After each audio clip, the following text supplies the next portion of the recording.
The public meeting of the City of Tallahassee Independent Ethics Board is now called to order on this day, Tuesday, September 19th, 2023 at 4:01 p.m. The board members are present here at City Hall along with members of the public.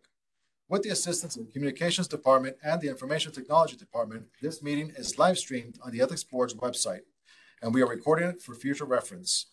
There is a delay with online communications. We should all be patient. As always, we thank those members of the City of Tallahassee for their support. For those attending the meeting online, please make sure your microphone is muted. Last week, we asked the public to make a request by email to ethics@talgov.com at 1 p.m. on the day of the meeting if they wish to speak online on agenda or non-agenda items. Those who have submitted their names will be given a chance to speak as scheduled. While the meeting is in progress, please do not speak during the board's discussion. We have set aside 2 places on the agenda where the public can speak. For those of you who wish to make a public comment, please complete a speaker request form and forward it to the Administrative Specialist, Ms. Tasker Leverson Green. Public speakers will be given 3 minutes in accordance with the board's bylaws. This time, please rise for Pledge of Allegiance. I pledge allegiance to the flag of the United States of America and to the republic for which it stands, one nation, under God, indivisible, with liberty and justice for all. Ms. Tasker, please call the roll. Carlos Ray. Present. Kirsten Costa. Ernie Payne. Here. Patrick Kelly. Here. Rita Calhoun. Here. Adam Commissar. Here. Kirsten Costa. Here. Mr. Chair, we have a quorum. Thank you, Ms. Tasker. Next, we'll move on to the approval of minutes for August 15, 2023. The staff sent a copy of the minutes in the agenda packet, but sent a revised one separately with the corrected date of the meeting. Board members, has everyone received the agenda and supporting documents and have had a chance to read them? Yes. Did you receive the addendum? Yes. Is there a motion to accept the minutes? Or So moved. So moved. I have a motion. Second by Mr. Commissar. First motion by Mr. Kelly. Any discussion? All in favor? Aye. Opposed? Motion passes.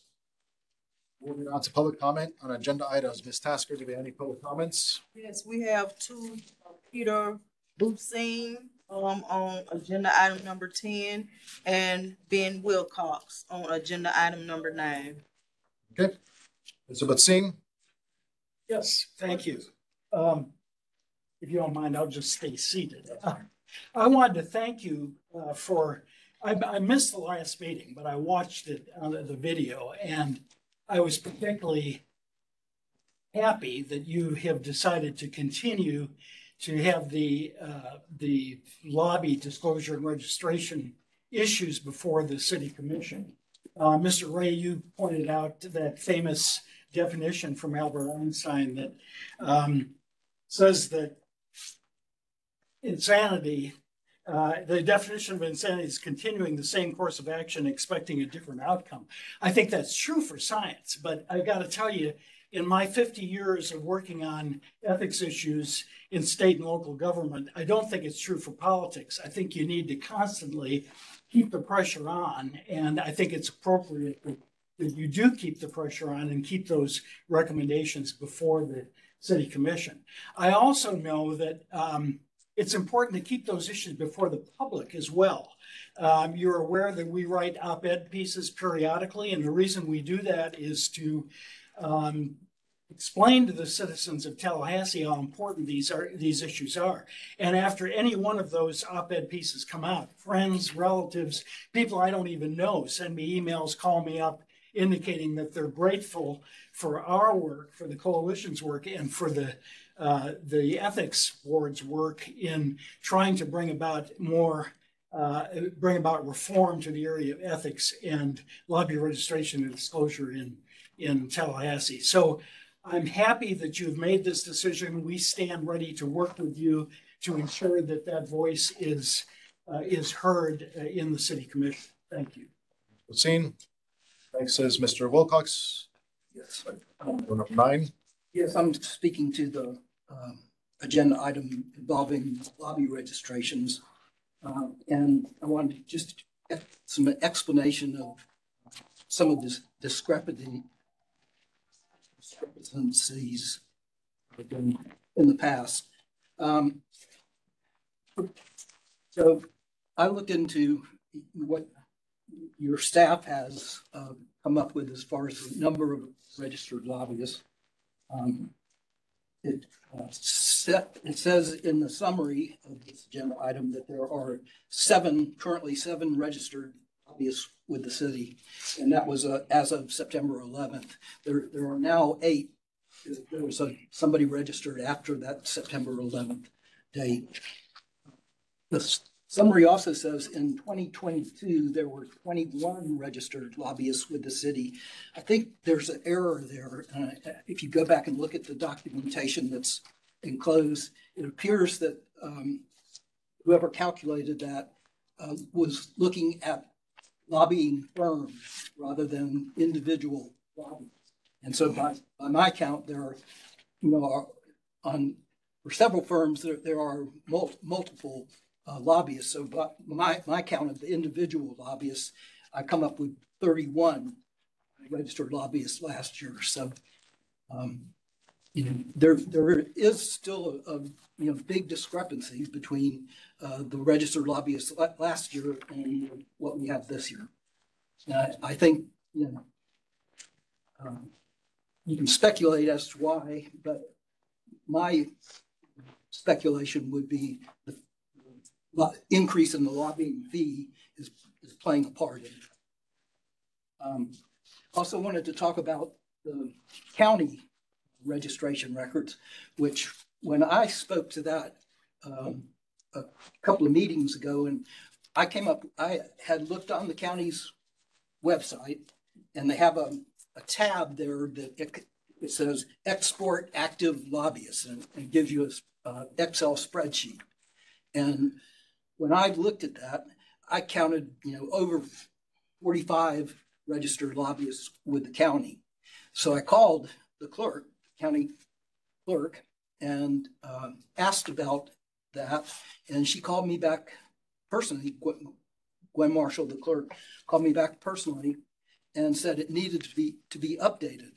And that's why I didn't bring that county number to you in the first meeting that I spoke about, the registered lobbyists. So, a couple of weeks later, she called me back and said that it had been updated, and that if I went on the website, that would be the accurate number of lobbyists for the county. So I did, and there were still over 45 registered lobbyists with the county.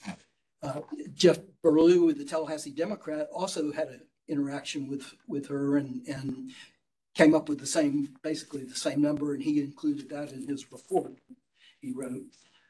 But now Jeff Burlew told me that alerted me to the fact that in the documents that you have today, there were only 5 registered lobbyists in 2023 with the county. And so I called the clerk again and asked about that, and she confirmed that that was correct, and that previous number that I had reported was wrong.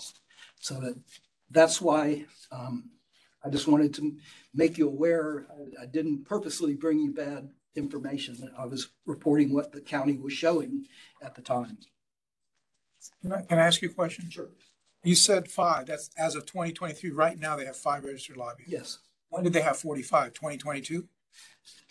I think they just didn't have it accurately portrayed. That The issue you have with this, I was looking at the website, you just have a list of lobbyists. Yeah. You gotta pull it out by year. They have all the lobbyists going back to 2006. right. So we just looked straight at lobbyists, but they do have a term there. So if you have to export it, which is what I did, and I exported it and then I arranged them by year, that's how you get the 5. Okay. So that's the issue with their website is they just have everything on there from 06. They haven't really cleaned it up. So it's they, Mr. Chairman, and they have corrected it now. I went on there today, and it is clear.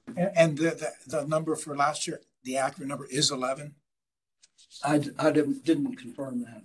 It says here 11. yeah. And we'll We'll discuss that. Yeah, we'll discuss that issue. But the reason I'm discussing it now is because he made a point you know, that there's a significant drop in the city. Well, if it was 11 last year and it's 5 now, there was a significant drop in the county too. Did they impose a $500? And also think, yeah, we don't have the luxury of speculating why things happen. We gotta know what the facts are. Sure. I think we're going to discuss that thoroughly today and have answers, some questions answered, but, yeah, thank you for the time, Mr. Wilcox. Any other comments from the public? No. Okay. Moving on to Ethics Office report. Thank you, Mr. Chair. I'm going to keep this brief. We received the minutes. You received the memo. So I'm just going to ask you if you have any questions. You get about the same thing every month. The difference is just in the number. Any questions about our activity? Now I'll go to the budget. And you'll see the bottom line is basically we have about 102,000 left in our budget. Probably less than that, a lot less than that in terms of actual operation. Salaries we don't control, and service funds we don't control. So the only flexibility we have is within the operating expenditures. We recently bought a couple of computers that are not in here, and we're probably going to buy a few more things before in this fiscal year to make sure money doesn't get away. But in our mind, we've been fiscally responsible. Any question about the budget? And then we have 1, 2, 3, 4, 5, 6, 7, 8, 9 calls or complaints that we received that were not ethics complaints.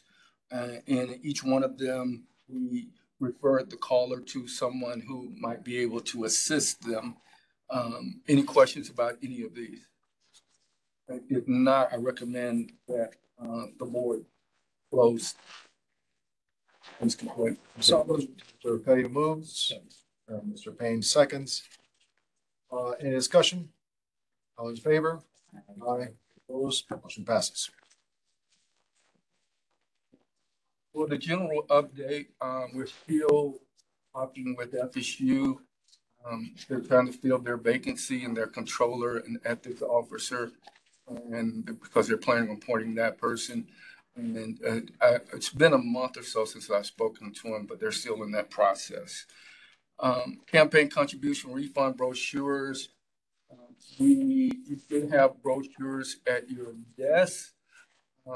If you want more to hand out to people, just Catherine, and she'll put in about 700. So we're actually going to meet with fraternities, sororities, and neighborhood associations, whoever is willing to meet with us, and we're going to share some of those.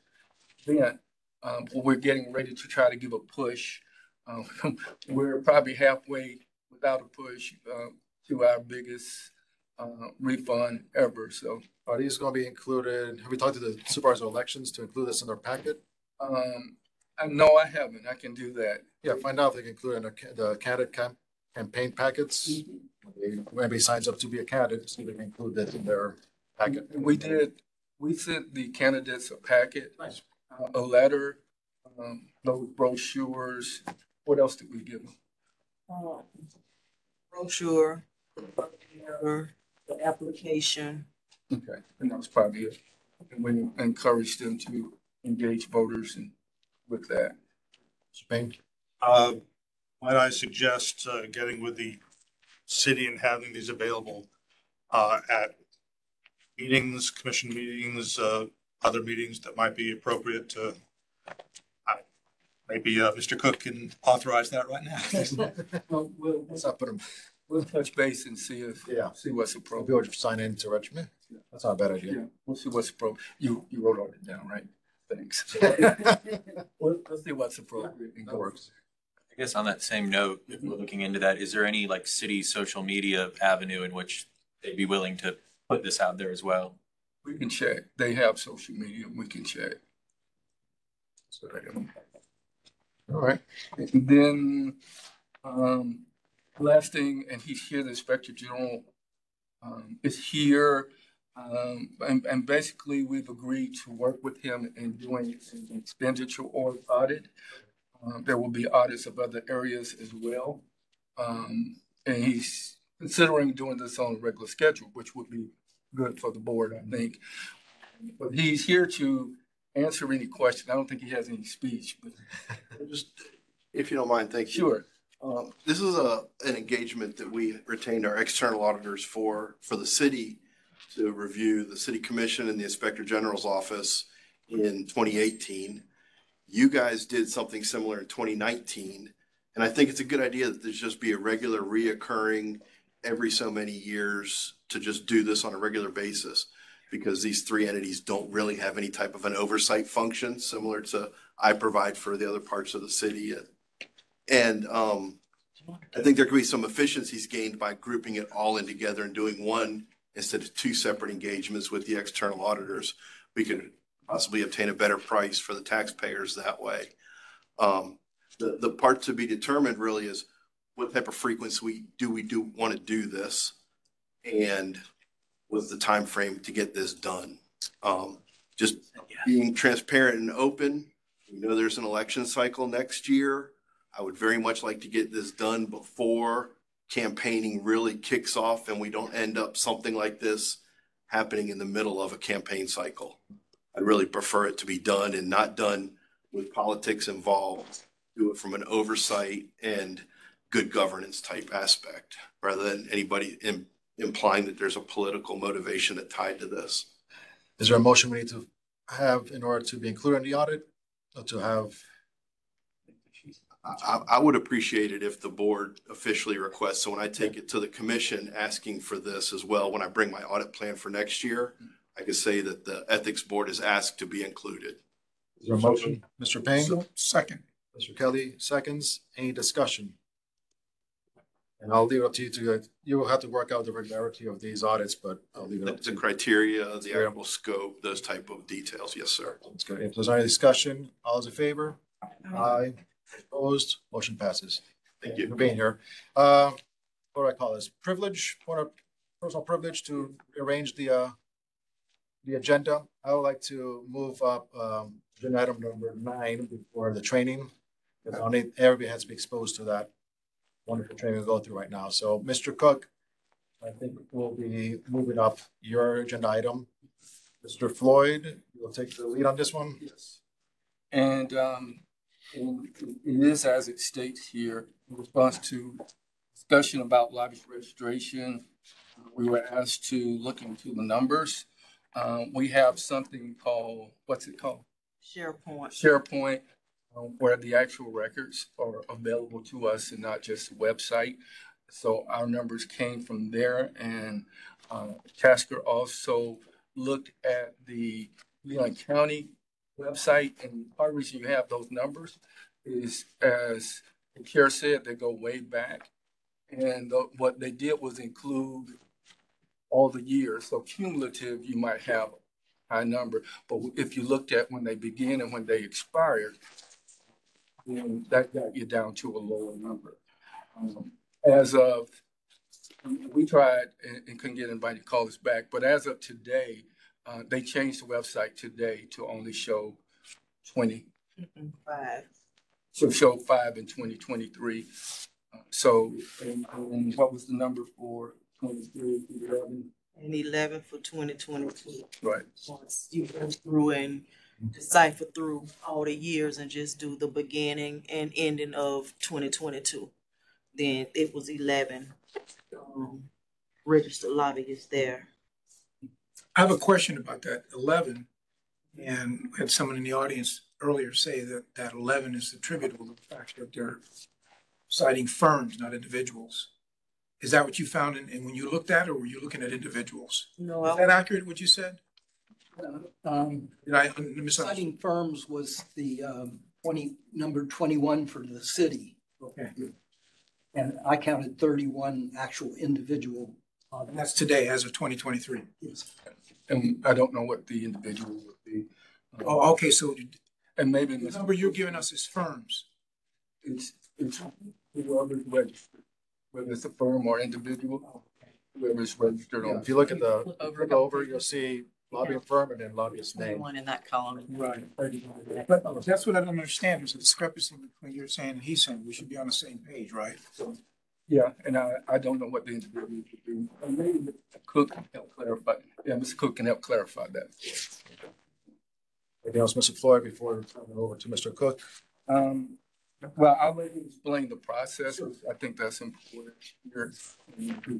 For your number, and thank you for coming. You'll be here, Mr. Cook. You're welcome. Thank you, Mr. Chairman. Just a couple of comments, really. I know you'd had a discussion at your last meeting and had spoken with Mr. Floyd, and I'd be available to be here, and knowing that he was bringing some additional information back. So just a couple of overall comments. I would say that over a period of years, whatever timetable you want, our experience by and large is that people who are lobbyists will follow the rules that are put in place. Most of them, that's their livelihood, and they do this in multiple jurisdictions. And so Tallahassee's rules are this, and Orlando's rules are that, and the state's rules are something different. They're gonna follow each of those. So we haven't had experience with people saying we're not going to follow your rules or register as required. We did have in September of 22, the City Commission had considered some recommendations, including some from the board, but any other lobbyist related discussions, and they had a considered discussion and approved updates to our ethics ordinance. And so that's where a couple of these things I think maybe come into play that look a little bit different from year to year. And I'll come to the firms versus individuals as part of that. Couple of things that were done. One was to attempt to get better specificity on what a lobbyist is, what issues they're representing, try to improve that transparency to know what they're doing. We had found just operationally over years that our language asked for a general area of interest and a specific area of interest. And that was probably adopted from state language from even some years prior to that. But we find that some people wouldn't give you much at all. So you might see your specific area of interest might be retirement benefits. That doesn't really tell you much. Is that health insurance? Is that a pension plan? Is that a money manager? You don't know what that is. Some might say, there actually was one that their specific area of interest was general representation. So literally their specific area was the word general. There were others that didn't provide anything. And so what we've endeavored to do is make sure that people are providing that specific area of interest. So in terms of numbers, where in say 2022, we might have had 21 registered lobbyists, and this year at this point we have 8. I believe if one were to look at each of those registrations, you'd see much more clearly what the person who has registered is about. So I think that has achieved a purpose there of greater information available as to what's being provided. As to the number there, another effort that again gets to, I think, a more precise understanding. In 2022, that number of 21 was firms registered. In 2023, we're now asking individuals to register. And so what that does is it means the person who's registering is actually the person doing lobbying. So I might have a firm. I'm the individual who's going to be representing my clients on any given topic. I might have 5 people in my office. So I might list 5 names, but those 5 people aren't all involved with the City of Tallahassee. So we're asking individuals so that this year, if you look at who's registered, you're registered and you're registered, not a collective, somebody is registered. So just those were a couple of thoughts there. And I do think on the number of registrants, I think it was interesting. I think the first time this came up here in this recent number of weeks, the number of registered lobbyists at the city was 6.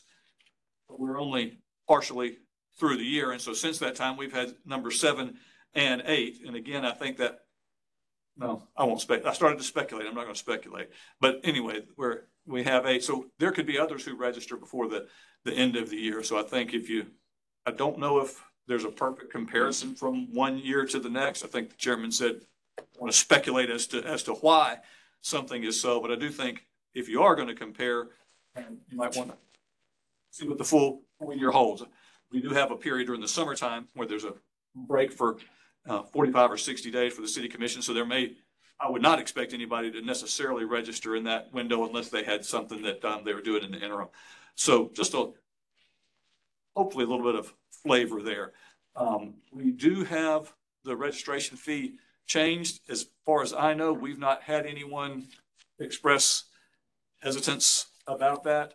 Certainly not of those who are registered lobbyists. And I think that goes back to my early comment that by and large, lobbyists are in the business of representing people before others. And if there's a fee associated with doing that, that's part of their cost of doing business. You would obviously need to ask people who are in that business more to get their direct thoughts on that, but it's just not something we have. There may be a concern, but there's not anything that we've heard in my office. The last thing I'd offer, just as a comment, is the other change that was made was we made a more specific process for complaints. So our ordinance now says, if you have a complaint, contact my office. If you go to the city's website where it discusses lobbyist registration, there is a place that says complaint form. The individual can take that form, submit it. We've not received direct complaints or say direct complaints, period. There is an opportunity and always has been, but in the past, there wasn't a specific consideration. It was a requirement to lobby. And so we might get a phone call from someone that says, hey, is so-and-so registered? And we would look and say, yes, they're registered, or no, they're not. And if there was a reason to think they should be, we might contact them. And again, if they said, oh, I wasn't aware you have a lobbyist registration program, I'm based in Central Florida, but send us the information, we'll comply. But we didn't have that specific process in place that says, if you have a complaint, here's who you contact. We'll put a form available online. So that's there. If you're aware of situations that need to be looked into, please let us know. But I think that gives a little bit of the context of where we were going into and operating in 2023. Thank you, Mr. Cook. First of all, I want to thank you for being here. Your presence here indicates that we're being heard. And, they take what we say here very seriously. So that's where we got to be very careful. We have to speculate on what policy is, or what the result of the policy is, or what resulted in the outcome. And I think it's, like you said, it's hard to compare one year to the next, because if correct me if I'm wrong, so basically the general practice before was somebody would just register as a lobbyist and they didn't have to specify what they were lobbying for, correct? That's correct. So the form said specific area, but there was a compliance was. So many times, people have filed again, just out of, okay, just $25 fee, general interest, obvious call files just in case. Now they're actually required to specify what they're lobbying for. So as a result, the unintended consequences, as a result of more transparency, now we have more rigor of who can register as a lobbyist, because you actually have to specify what you're lobbying for and the specific reason you're lobbying, correct? I think that's fair. Yeah. Okay. If I may. Yes, sir. When this issue first came up, my office did a cursory look at this issue to see if there was more that should be looked into. And we did identify instances where the treasurer clerk has turned some individuals away and not allowed them to register because they could not identify a specific area, where in the past that registration would have been accepted, would have increased that overall number. Now, if they don't have a specific area that they are pointing to, they are not allowed to register. And there are some, I can't tell you how many because we didn't go that far, but we did identify that there are some being turned away and not allowed to register that would have been allowed in the past. Because they don't have a specific area that they're identifying. I think one of them that we identified was security cameras. was the Topic. the general topic. Okay. Nothing more specific than that. That's a question. Yes, you're right. Okay, thank you. With those individuals that you identified that were not allowed to register, was there any look into whether they were still engaging in that activity? We did not see any indication that there was any engagement in that activity at all. It was just registering in case they had to, or they didn't have to take an extra step if the opportunity came up to interact with one of the electeds. They didn't have to worry about, they'd already had it taken care of in the past. They could just go forward.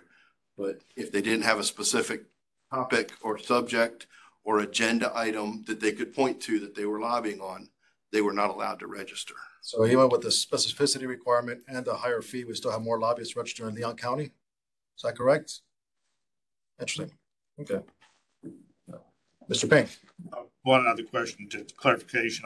I've seen Mr. Cook report that said so far this year, this is as of last month, you've been contacted by 16 potential lobbyists, whereas only 7 registered.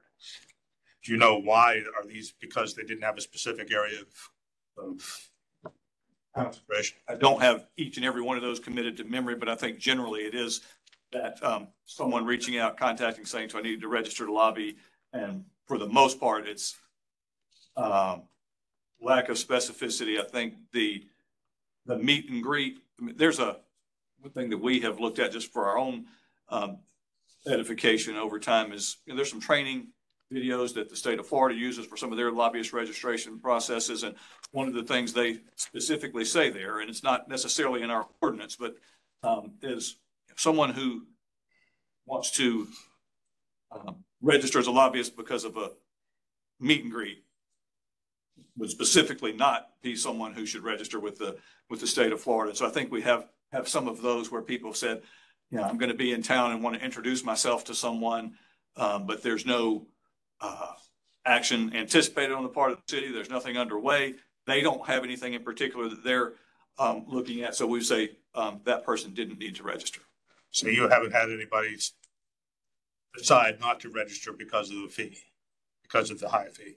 Not that I'm aware of. Yeah, I really doubt a lobbyist who has retainers of that amount are concerned about $500 fee. If they're retained, they're paid pretty well. I'm sure they're going to include the fee in there as a cost of doing business, as I mentioned before. Again, I want to thank the city for their response and Mr. Cook for being here. Again, we can't be in a business speculating what an issue based on facts would result in those facts. It's always trust and verify. If something's brought to our attention that is a concern, before you make any comments on what those issues may be, let's verify that information and get the answers we need to make our decisions. And I think we've gotten very good clarification here. I'm very happy with the news we gotten so far. And as far as the information we receive, it does give us more an idea of what the result of these numbers are. There's more, at least less speculation, more certainty as far as what result in these numbers. Any other questions from Mr. Cook at this time? Mr. Commissar. Briefly, I was just looking at the list for this year and I noticed, I just want to make sure I was understanding everything correctly. One firm is listed twice. So that's a firm that would have paid 2 fees this year. Trying to see if I have that. Yeah, the idea of going in, I just didn't want to make sure we don't have any unintended consequences of the firm would like to have multiple people listed. Are they incurring $1,000 fee? As a per lobbyist or per? I believe that they would not have paid the fee twice, but I believe that second registration was to identify a new principal being represented. So they had registered and identified that they were representing a company or business, and then I'm looking at the one it's one entity. It's just 2 lobbyists out of the same firm, both representing the same principal. And I'm just trying to figure out whether that cost the firm $500 or whether that cost $1,000. Gotcha. Yeah, that fee is per registrant, so that would be $500 for each of those individual lobbyists. They paid it. Okay. Sorry for the confusion there. Once I saw what you're asking, it was an easy question. Any further questions on this matter? Thank you for being here. Thank you for the opportunity. If you have other questions, let us know. I appreciate Dwight's time and having a discussion and good work he did. And well, help where we can. Good. What do we have next? Training? Training. You guys don't have to be here for this. You don't have to be here for this. Warning you, you know. But we do get training. It's just not training. training. This is our penance. Go through this. All right. I asked that you be taken out of order so you didn't have to. Yeah. So, Thank you all for coming. Thank you. thank you. Mr. Reed, what's yours? Okay. We have bad news and good news. Bad news, we're going to do some ethics training. Good news is this is the last time All right. for a year. Nice. So I will try to get through it as quickly as I can. He had to sign in. Who's that person? What a smile. John, how long is it? How long is it? I don't know, 15, 20 minutes. Yeah.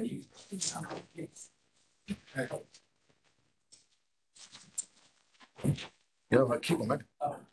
To hit the slideshow button at the bottom right. Yeah, then I'll just click How many slides do you have? 26. Flash, But slide, I should go. move through. No, go right there, right there. Oh, we're almost there. Oh, right. Well, I'm trying to look from the. That's the battery. Nope. What? It looks like that. It looks like that. Yeah, it did look like that. Can you hit F5? Hit F5. Look at that. All right. Okay. Look at you. Yeah, let me just say that she's a Florida University graduate. Good. Okay. So we are here again for part 2 of our ethics presentation. Previously on Tallahassee Ethics Presentation, we discussed ethics in the law. We discussed how ethics is grounded in our state constitution and state law. We outlined differences between the state ethics code and the municipal code. We talked about voting conflicts, which requires elected officials to abstain from votes and in some cases leave the room. And we discussed the prohibited act under our ethics code regarding disclosure or use of non-public information. Today, we're going to cover a couple of things. We're going to talk about the Tallahassee Ethics Code. 2 of those we see quite regularly. Misuse of public position is one that we get regularly for advisory opinions and complaints. I do want to go into the differences between state law and the local ordinance. The failure to disclose offers of influence and employment, which is unusual and goes back to 2014 when the code was first adopted before we actually really had any code in place. And then solicitation of acceptance of gifts, which we've all seen many times before. I also want to touch on some of the state ethics code issues. 2 matters that we asked to be put in the code. The commission asked that we just leave it at the state level. We'll go into those. They're pretty complicated, but we'll just touch on them briefly. Doing business with one's agency and conflicting employment or contractual relationships. The 2 are somewhat similar.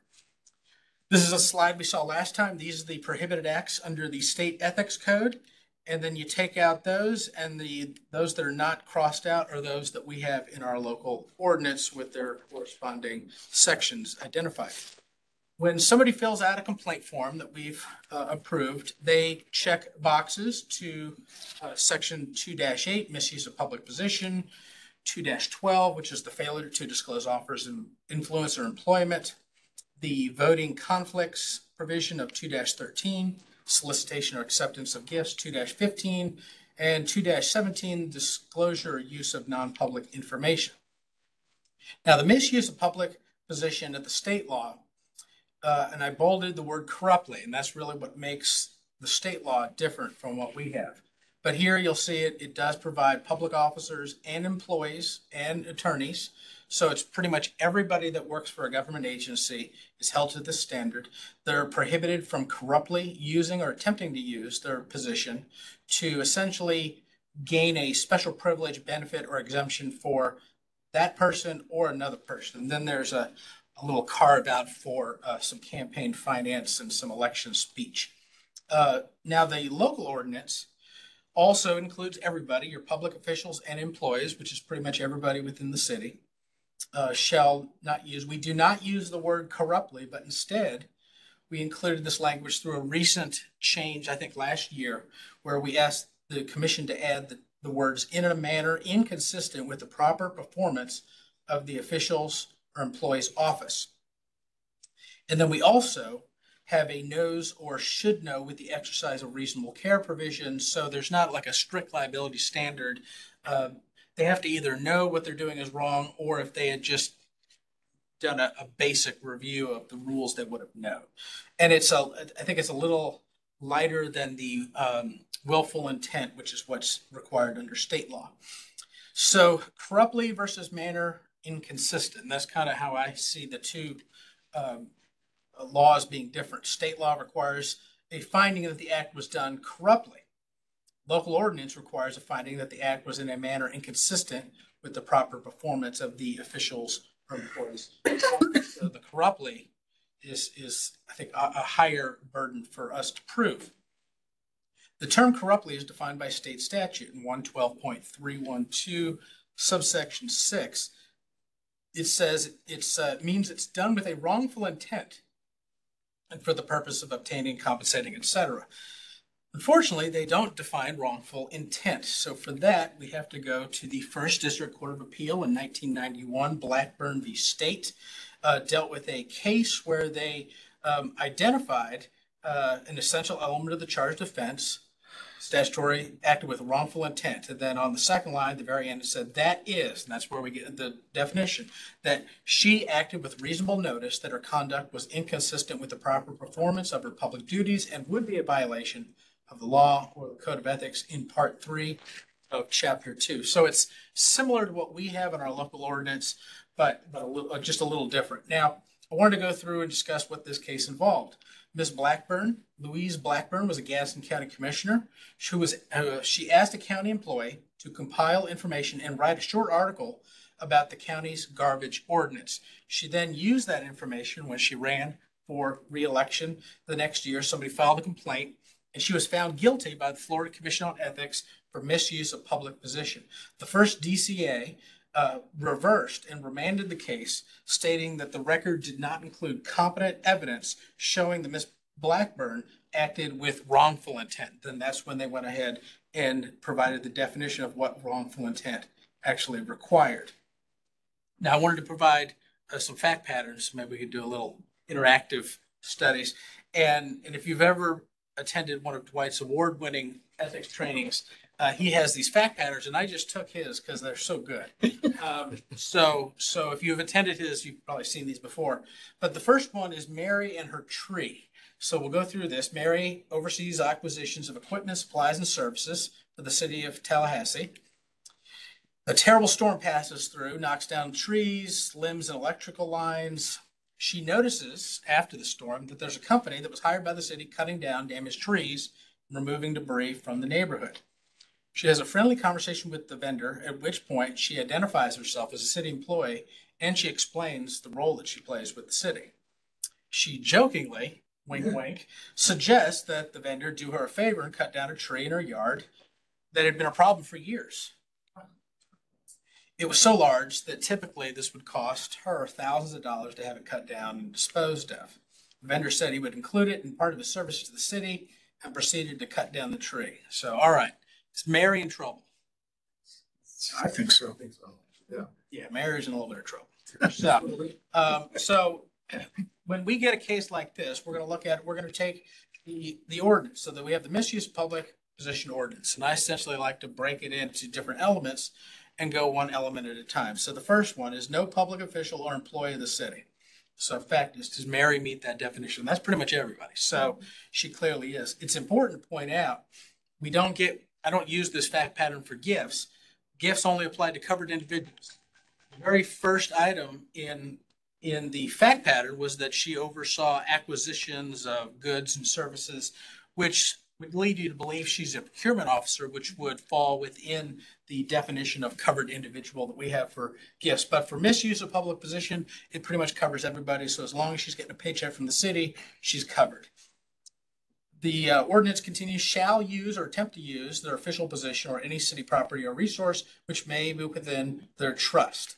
And then I also have, or perform or fail to perform their official duties. So What do you guys think? Did she use her official position or not? Well, I think she did. She identified herself. yeah, what happens if she didn't identify herself and she was very charming as an individual and she just charmed the vendors? Hey, do you mind cutting this tree for me? But she didn't say who she was, and she was that charming to the vendor. That would be another back pattern. Yeah. And So what happened? Yeah. Let's do more and say, what if she just said I'm a citizen? Or she said, like, I'm glad you guys are doing this for the city. I'm a citizen of Tallahassee. Will you take care of my tree too?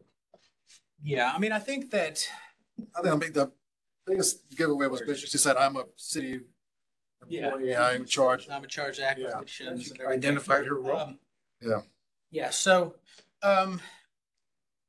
I think it'd be a gray area. I think in this case, she clearly is using her position. So, Yeah. And also the fact that they then said, we'll just put it into the city's thing. At that point, she could have said, no, this is separate from the city. I mean, even if she had gotten to that point, then she could have said, no, I'm separate. I'm a citizen at this point. I just happen to be that person. so Just in this case, Yeah. yeah. So there is a case that went to the state commission. It was the Gary Siplin case. He was a state senator from Orlando. It was actually reversed. He was trying to get into a parking lot at what's the Bethune-Cookman FAMU game? What's it called? Bethune-Cookman FAMU game. Florida Classic. The Florida Classic. So he was trying to get into the Florida Classic, and they closed the road off, and he was trying to get through the cones and go past the police. And he yelled out the window, "I'm Senator Gary Siplin, and I want to go park here." And a big ordeal ensued, and they found that just by him stating that wasn't a violation, but they went back and forth, and it did go to the appellate court, the first DCA on that issue. So next one is, this is the new language: in a manner inconsistent with the proper performance of the officials or employee's office. So I think we could probably all agree that that's not something she would normally do, just to grab random vendors on the street and say, "Cut my tree, please." Now, all these issues, if she had just made this attempt and the guy said, "Well, I'm not doing that," and left, well, then we'd be done, and she would have gotten lucky because the guy was more ethical than she was. But we have an "and," which means now we have to show that the official knows or should have known, with the exercise of reasonable care, that it would result in a special privilege, benefit, or exemption. So obviously she's getting her tree cut. So she would know in this case that she was receiving some type of benefit. So at the end of the day, Mary's in trouble and probably should not be working for the city. So she also has some federal criminal issues. We'll have to send her to Mr. Commissar after we're done here because of charging it to the city and et cetera. So the other one I wanted to point to is the disclosure of offers of employment. This provision is not in the state code. This is simply a codification of a personnel policy of the city, and it goes back to 2014. This is what we have here: an elected official, so it's really just the 5 members of the city commission, have to disclose that they're negotiating for prospective employment with somebody who does business with the city, and they have to seek an opinion from the city attorney to determine whether there's a conflict of interest.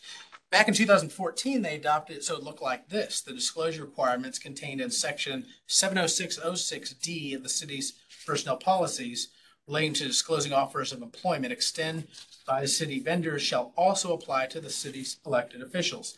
The personnel policies only apply to employees, so it didn't affect the elected officials. So essentially what they did is they referred this to that language and said whatever's applying to these employees has to also apply to our elected officials.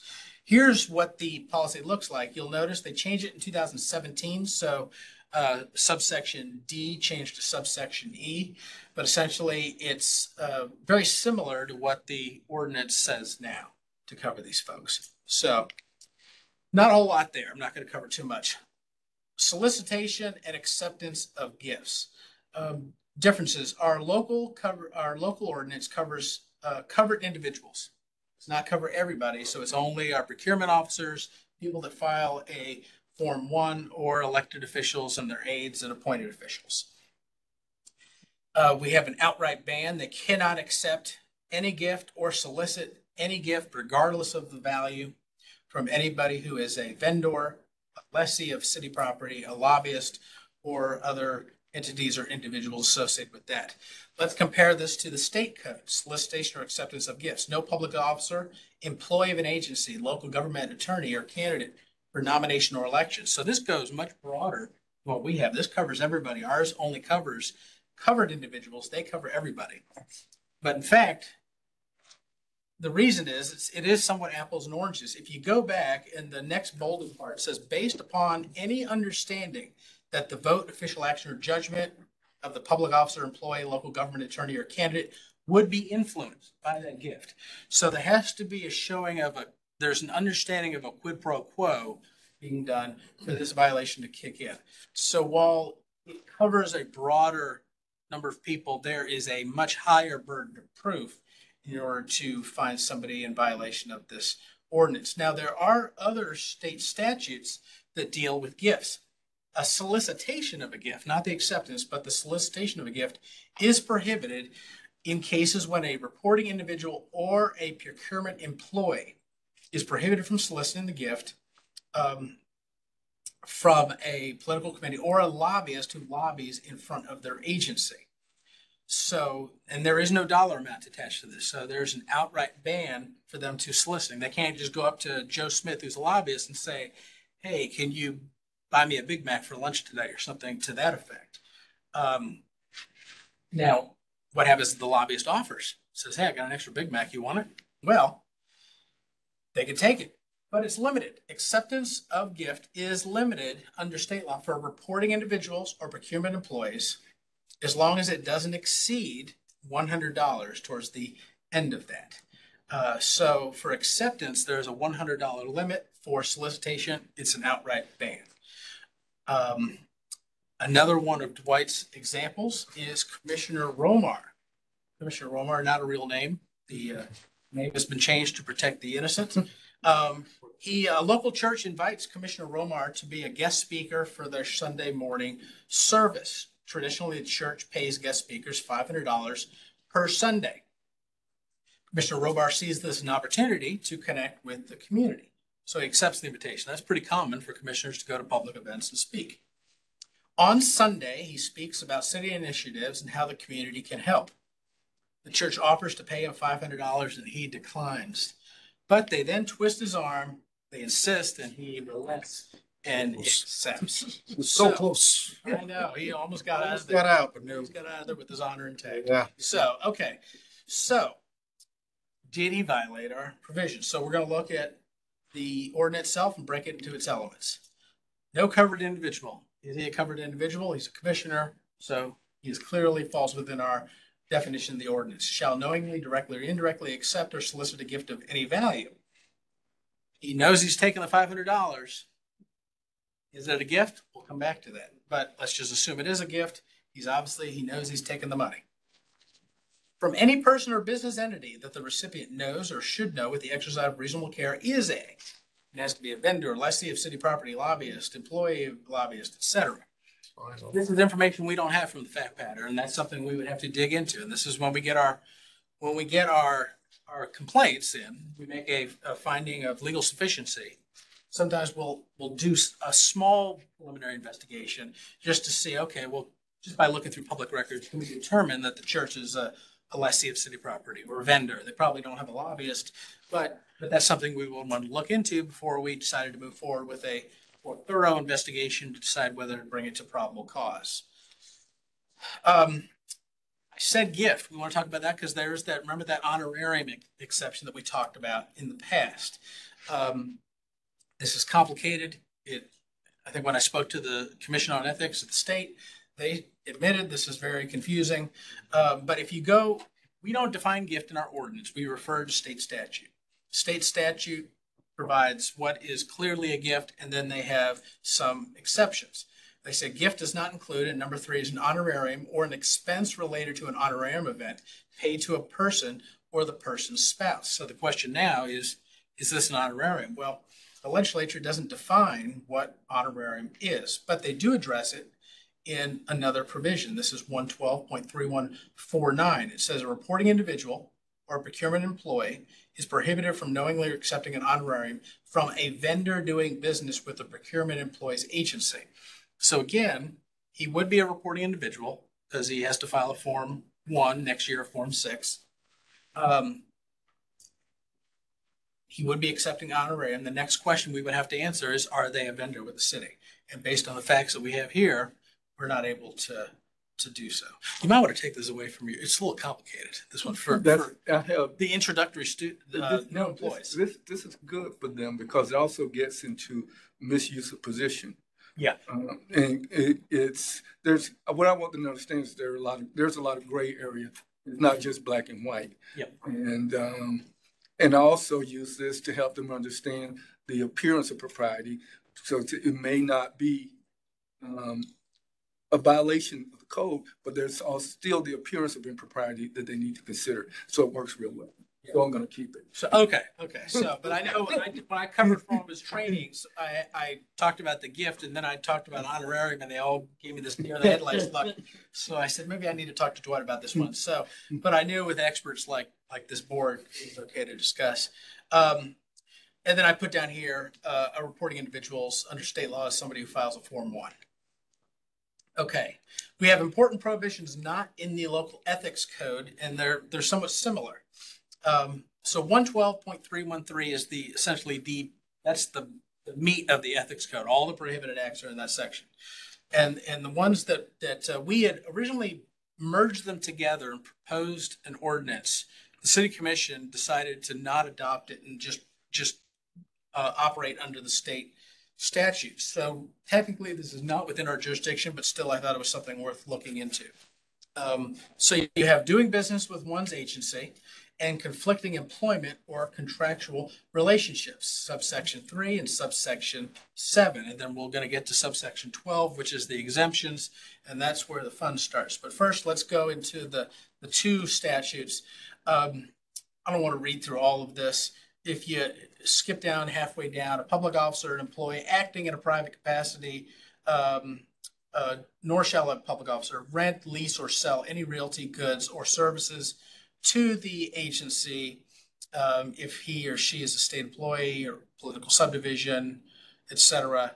And then, of course, the legislature put an exception for themselves. It doesn't affect if they use their own offices for their legislative district offices.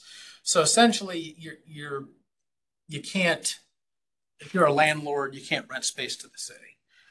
You can't sell goods to the city if you work there, unless you meet one of the exemptions, which we'll get into. Now, the other issue is the conflicting employment. And this is kind of, instead of doing business, do you work with somebody that falls under the regulation or has business with the city? And there's generally a prohibition against that. And that's under your subsection 7. Now, of course, we then jump into the exemptions. It starts off with talking about advisory boards. And it says you could waive it on a 2/3 vote if it has to be fully disclosed. But if you're not an advisory board, if you're a city commissioner, then you can't waive it. Now you have to go and see if you're covered by the exemption. So it says, in addition, no person shall be held in violation of section 3 or subsection 7 if within a county or business, the business is transacted under a rotation system. So if you have a landscaping business, there's 5 in the city says, you know what, we're going to spread the wealth. We're going to just go around the horn. Then you're not getting preferential treatment. You're just part of the rotation. They also say if you could participate in a sealed and competitive bid where they grant the bid to the lowest of the best bidder. So, but it has to be sealed, it has to be competitive. This is obviously somebody hired a lobbyist and had this stuck in because it applied to them. For the sale for legal advertising in a newspaper for any utility services or for passage on a common carrier, whatever that's about. An emergency purchase. We just had a hurricane that came through. Obviously, if there's an emergency that affects the health, safety, and welfare of the citizens, we're going to make an exception for some of these prohibitions, and that's one that's clearly obvious. One that I actually had to deal with for another client was the sole source. I'll give you an example. What happened with me is we had to buy property to build a municipally owned grocery store, and our engineers said there was really only one property where the infrastructure would support what we needed to do, and it was owned by our town clerk. So we had a problem with this provision. So So I actually worked with the Commission on Ethics to get this done. And we had the engineers come out and do a feasibility study and determine there was no other area within town city limits where we could do this. So we were able to qualify that as a sole source of the product, and we were able to purchase the land, and we're still building, but it's almost there. So the total amount of transactions, no more than $500 per calendar year, not fiscal year, but calendar year. We skip H because it deals with universities. This is dealing with banks. If you have let's say you have a city commissioner that is an officer or director of a bank, that's fine. And the city, like if they're on the local board for Capital City Bank and the city uses Capital City Bank for their accounts, that wouldn't be a problem as long as there is no showing that they use their position to favor their bank over other qualified banks. And then the other one that jumps out is stockholder. Just because you have stock in Bank of America, who even knows what's in their mutual funds? So obviously that wouldn't apply there. The public officer purchases in a manner that's similarly situated to members of the general public. So if a vendor with the city is offering something on sale to the whole public, you could take advantage of that sale because everybody else is entitled to it. You're not getting that because of your position. You're getting that because you're just a member of the public. And then on the flip side, it's purchasing goods, which is subject to the regulation. Not doing business with, but subject to the regulation. So those are the exemptions for that provision. And that's all I have. So until next year. Questions, guys?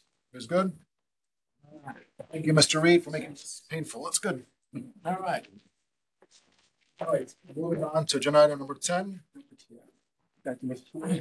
Review of, am I reading the orange part? That's my language, right? Yes. Okay. The last meeting, there was some discussion about lobbying and recommendations. The board made the city commission on February 16th, 2022. We asked the staff to summarize responses, concerns, and consequences affecting the city commission's decision. This item is a response to the request. I asked this to be brought up mostly because half the board was not there when this process took place. This was, the result of that was that 3-hour workshop you saw. Well, the work that it took to get there was almost a year of work. We opened, we accepted comments from the public on recommendations they'd like us to see us carry before the city commission. We had our own recommendations. Mr. Reed worked with this board to draft up the proposed language. Mr. Reed, Mr. Floyd make themselves available to meet with several members of this commission. They've sat down with the commission, with the mayor, with members of the staff to go over the recommendations. As a result, that's why we had the 3-hour workshop. I would say that workshop was 9-day experience from what we did the previous workshop. We had a seat at the table. As you saw, we spoke openly about the matters. We took questions. We spoke back and forth on that issue. And as a result of the workshop, they pretty much took all those recommendations, asked the city attorney come back with recommendations to the city commission. They took those recommendations, she presented that to the city commission, and they had another meeting on that matter as well. So this was a long process. It was not simply that we sent in a list of things, were shot down, and we moved on. We sat down, we worked with them, and many recommendations that came from this board that will help us do our job were taken up and accepted. And we're very appreciative of that process because ultimately we have to work with the city on this process. We cannot change this without their adoption. And at the end of the day, we got to make it that we are working with them to improve the trust in the government. We're not here to oversee them or just simply watch them, make them make a mistake. We're here to work with them to ensure that the process that's going on is going to continue to go on when they're gone. They're not going to be city commissions forever. We got to ensure that there's a process that continues beyond their time in office. And that's what I hope they got from that process, that we're here to work with them to ensure that there is a greater sense of transparency and accountability, that the public feels that they are working with us and with them to ensure that there is a process available that we can oversee the operations, and any complaints that come our way, we can thoroughly investigate them. But at the end of the day, this is a process that's supposed to be working with the city to help ensure transparency and accountability. And I thank Mr. Floyd and Mr. Reed for that process, what they were able to get accomplished, and the members of the board who were there as well. And that workshop, it was very productive. And I think this is more edification to the board who was not there, of what the process, what we actually went through to get a lot of things we got accomplished done. Mr. Floyd, I hand it over to you. And first of all, Mr. Payne assisted and helped identify what we were going to look at, because it was hours, many hours of reviewing. And it actually started with January 26th, commission meeting where they discussed jurisdiction. So they actually discussed that one and drew a conclusion before they came to the ethics workshop. As you can see, and I won't go through all the summaries here, but there was quite a bit of discussion during the workshop, and there was some voting during the workshop, but nothing was decided. Well, they decided some things that we're going to address, and then some things that weren't. I was actually surprised, because at the March meeting, it seemed that they discussed more than they said they would, and voted on more than they said they would. But they went through each topic. There were 1 or 2 occasions where it didn't go. Normally there's a pattern of 3 to 2. There were 1 or 2 times when it didn't follow that pattern. But looking back at it, my reaction to looking back at it was different from my reaction then. My reaction then was a lot of frustration. I didn't think they hurt. When I look back at it, I saw that they painfully listened and tried to understand. There were times when they were confused, but they tried to understand us, and I felt looking at it that they gave it their effort and made what they saw as an informed decision. And you have to just watch commission meetings to understand what that means. But what you have is sort of a representation. Did any of you get to look at the workshop? Because it's really hard to represent it without looking at it. Ms. Payne? Yeah, I thought this was a good exercise, certainly to educate those who were here at the time, but also to look carefully at the arguments made, why they voted for some elements, why they voted against it. One thing that would be helpful, as we look at the reasons that they rejected some of our recommendations. Of course, every 2 years there's an election, and so the body of the city commission could change. And if we remember who had positions one way or another, we can utilize that information to go back to the well, to as Mr. Bassin said, sometimes it makes sense in government to repeat it in order to keep the issue forward. But Mr. Floyd laid out this with his chart of what happened with this every specific issue, I thought, very well. What I saw consistently, there was one category of recommendations that was rejected in every instance because of the advice of the chief or the city attorney, that it would require a referendum, a charter amendment that would go before the voters. And that was generally the recommendations that would increase jurisdiction of the ethics board or increase the duties of the ethics board, both of which are laid out in city charters that have been voted on by the public. So there was some reason for saying that it would require a referendum to change things. In each of those instances, when the city attorney stated her reasons, in just about every instance, the mayor responded saying that he would oppose any charter amendment in the absence of a full charter review. But as it happens, just last week, the city commission started the process of a charter review. They laid out a process of what they voted on was creating a charter review committee consisting of 10 members. Each member of the commission would appoint 2 members. They laid out a broad timeline of what would happen leading up to a goal of preparing something that would be ready by June to submit to the supervisor of elections so that it could make it on the ballot 2024. And they also, but as far as the scope of the review, they were kind of vague. That was still to be determined. There was some disagreement of how broad the scope should be. The mayor wanted it very narrow. He really had 2 items that he wanted to address. The address that he spoke about was the size of the city commission and whether or not to have single member districts. Commissioner Williams-Cox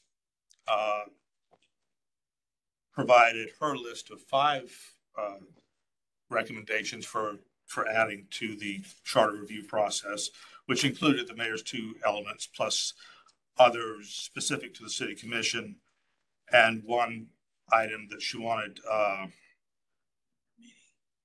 to be put in the charter that there would be subsequent reviews periodically, say every 10 years or so. The whole process would begin with a couple of months devoted to public input. They would solicit opinions from the public of what they wanted to see on it in a charter review. That they would do an online survey or an email blast. They were not sure how, but it was generally agreed that they would do whatever they could to get before the public what's going to happen and give us your ideas. I believe the city attorney has created a PowerPoint show that she's going to be showing. Is that still on the books for? Okay, that's for September 27th at 1 o'clock is, I think, what the time was. That it'll be like it's not a workshop. It'll be at the time that we typically would have a workshop on a regular city commission day. That will be in the press, or how is that going to be publicized? Oh, I don't know. That's a communications question, but yeah, as far as I know, that's going to be. So they will be doing what they can to solicit public input. My view on these specific items, I think it is imperative that the Independent Ethics Board provide their input as part of the public, as a advisory board of the city, what we want. And I would want to make this a motion now to get this on the books to proceed, because there is a time limit. Some of the commissioners are pushing to move this forward, to get it on the ballot for 2024. And there's a reason for that. That's the 2024 is a presidential election. There's going to be a highest voter turnout of any election for another 4 years. Our Commissioner Williams-Cox pointed that out at the meeting. But there wasn't a vote on it, but according to the discussion, there was a general feeling that they wanted the scope of the charter review to be in place even before the committee is created and starts work, so they'll have something to work with. So I would want the Independent Ethics Board to write a letter providing what we suggest, what we recommend as part of the charter review process, what we want included in the vetting process that the Charter Review Committee will do. They will come up with a draft charter amendment, go before the city commission, they will vote on it, and then it will go before the public on the ballot to vote. What I would want to see on that list of recommendations would be first the issue of being designated entity to handle whistleblower complaints in areas where the Inspector General has said that he isn't qualified, or issues involving the City Commission and the Inspector General's office. I know we have a request for an opinion. I think that's on the agenda, but come about with that. But if we have it hard coded in the city charter, according to the voters, there will be no question that we will have those powers. Second thing I'd like to see is a codification of our jurisdiction over the Community Redevelopment Agency, board and staff. Currently, according to the city attorney, we do not have jurisdiction over them. If it is written into the city charter according to the voters' votes, then there would be no question. And as part of that, I think it should be a recommendation that to state explicitly that we have jurisdiction over all of the city commissioners, even when they're not sitting as city commissioners, but as ex officio members of boards like the CRA, Intergovernmental Agency, the CRTPA, and others. So that's the second thing I'd like on our list. The third thing is what we requested as far as jurisdiction over lobbyists from at an appellate level, so that when the treasurer clerk has problems, and from what he says, he has not had problems so far, and that's fine. But if he urges people to register, and for whatever reason they don't, he can turn it over to us. We have the facilities in place to do an investigation and a probable cause hearing. Those what I would like to see. I'd like to make a motion to get that in place, so that because of the time crunch, have something presented to us at the next meeting in October, a letter that can be signed by Mr. Ray, to present to the City Commission, as these are our recommendations, as well as all the other recommendations that they're soliciting from the public. Chair.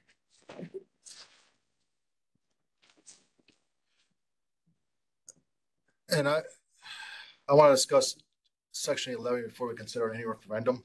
So before we move on to that motion, I want to thoroughly vet the whistleblower issue before we make a recommendation or any letter to the city. So I'm going to hold, not recognize the motion at this time, because I want to discuss the Section 11 thoroughly and what should be our focus this coming year for referendum, and what is actually going to help us get our job done. That's what I want to focus on, but we'll recognize your motion after agenda number 11. If I could, Mr. Chair, I just wanted to clarify the process, just to make sure that you, from the City Commission meeting, the September 27 meeting is intended to be an educational meeting. I am not sure if they'll take public input at that meeting. It's a presentation by the city attorney about the charter review process intended to educate the public. I'm just not sure. And so it's not required by the Sunshine Law to take public comment. I'm not sure that they will.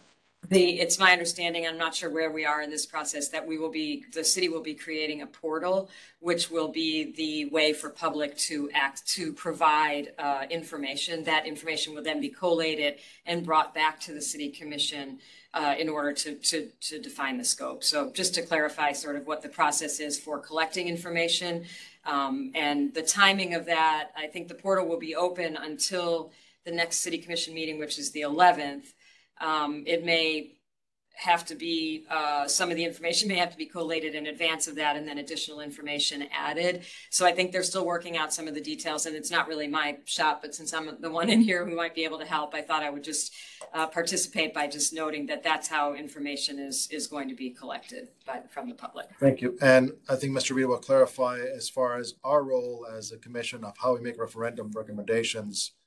We're not just simply members of the public. You know, our charter says we make recommendations directly to the commission for their consideration. It can't be shut down by a staff or anybody else. So I think the portal may be great for the public, but we're not just members of the public. We are the city independent ethics board. And I think our recommendations should be given more priority than simply a portal recommendation. I would point out that I don't believe it was actually voted on as far as the mode of soliciting the information. That web portal is certainly part of it, but there was also a mention of email and that kind of thing. I was just trying to clarify for the benefit of the group how they're going to collect information. Any other comments or discussion on the review of the prior recommendations to the city commission?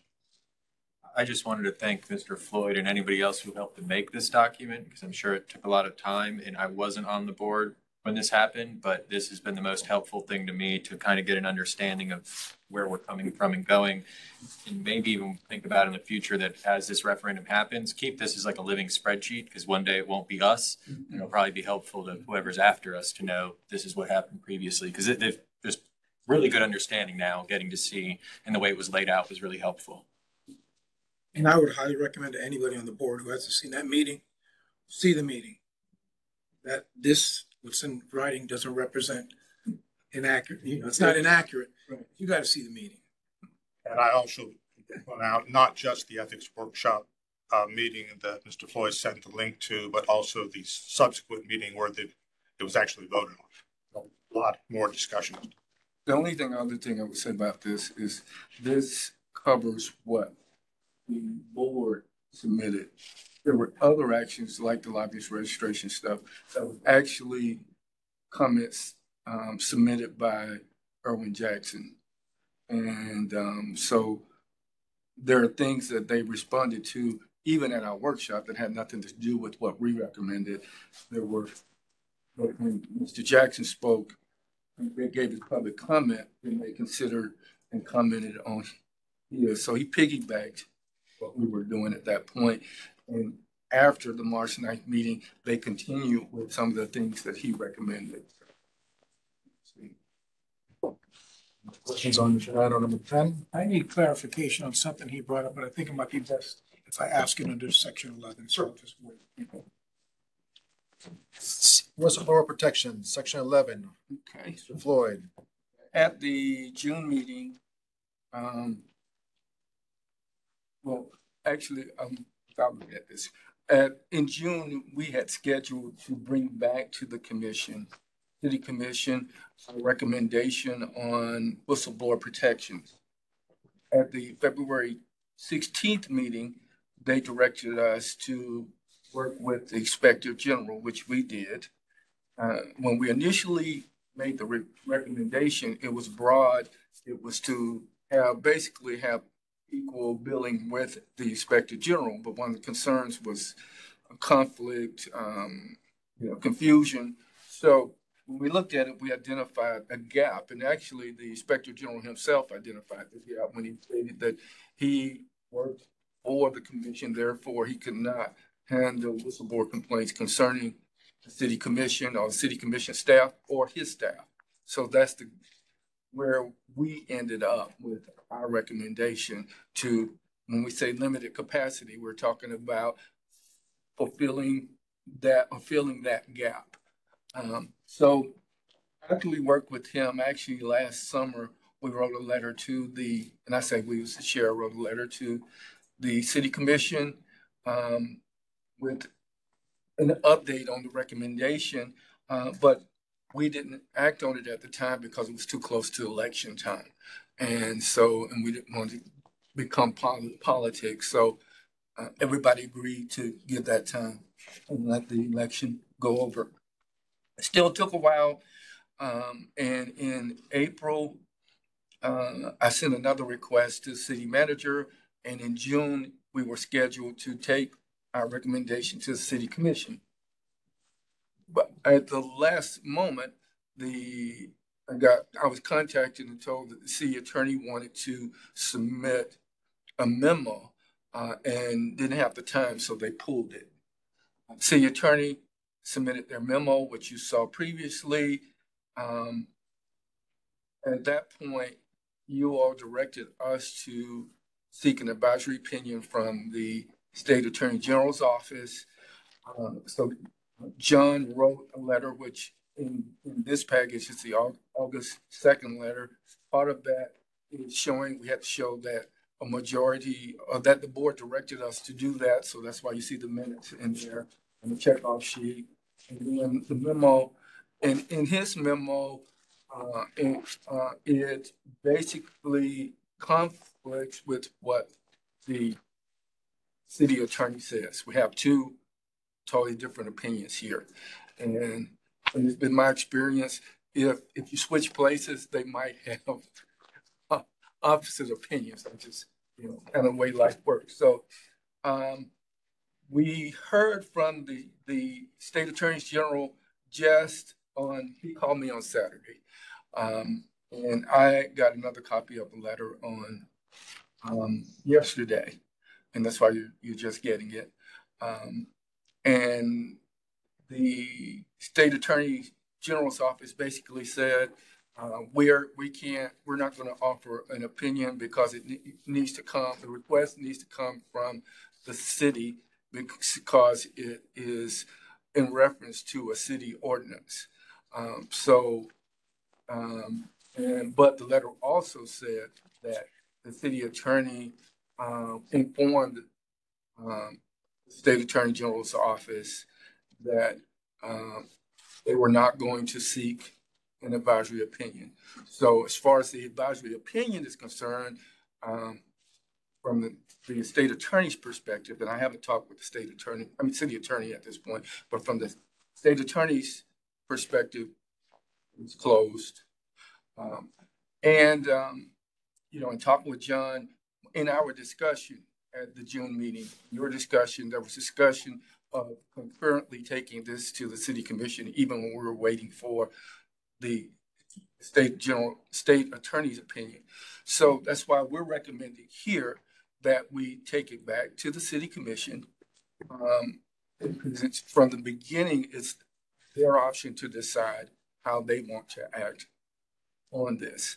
And from our perspective, there are four options.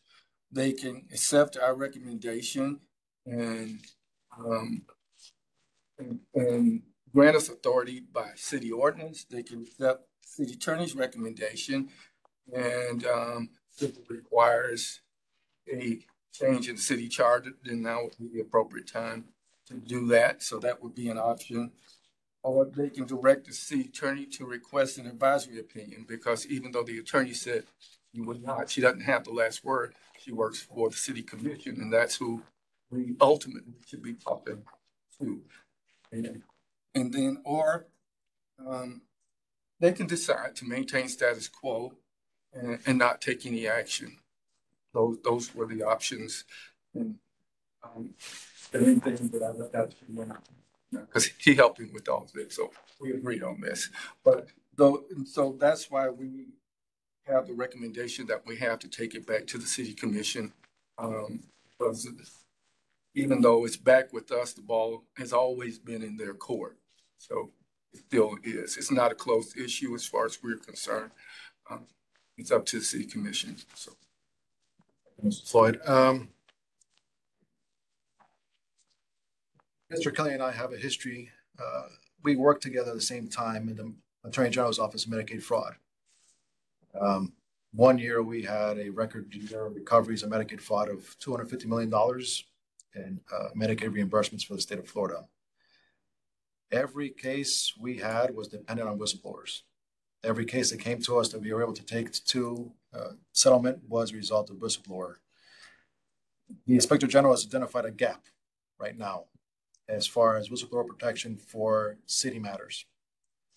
And we've worked the Inspector General, we've follow directions of the city, work with the Inspector General on this matter. We're trying to resolve this matter, and if it is the opinion of the city attorney that this is a referendum matter, then I agree with Mr. Payne that this is the right time to take this matter to them. I believe it should be our sole focus as a board to make it important that this is a matter that should be resolved, matters that is before us, because this is ultimately going to help us do our job, Mr. Floyd do his job, to extend whistleblower protection to matters that concern the commission and staff that are currently not covered. If we make it our sole purpose that this is what should be resolved in this referendum, and it has to be considered by the commission, it cannot be simply stifled or stopped at an advisory board, send a clear message of what our priorities are in this board. And our priority is whistleblower protection, which we've been trying to for years to resolve.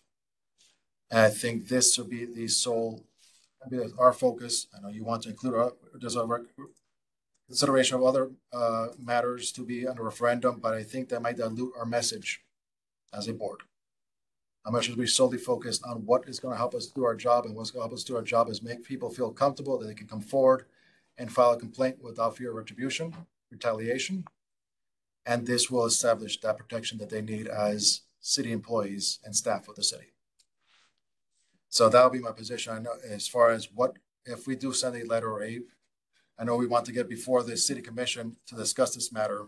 But if we were to send a letter, it should be solely focused on this whistleblower protection referendum to clarify it, if that's the route they want to take. It seems that there is, this disagreement of how this can be resolved.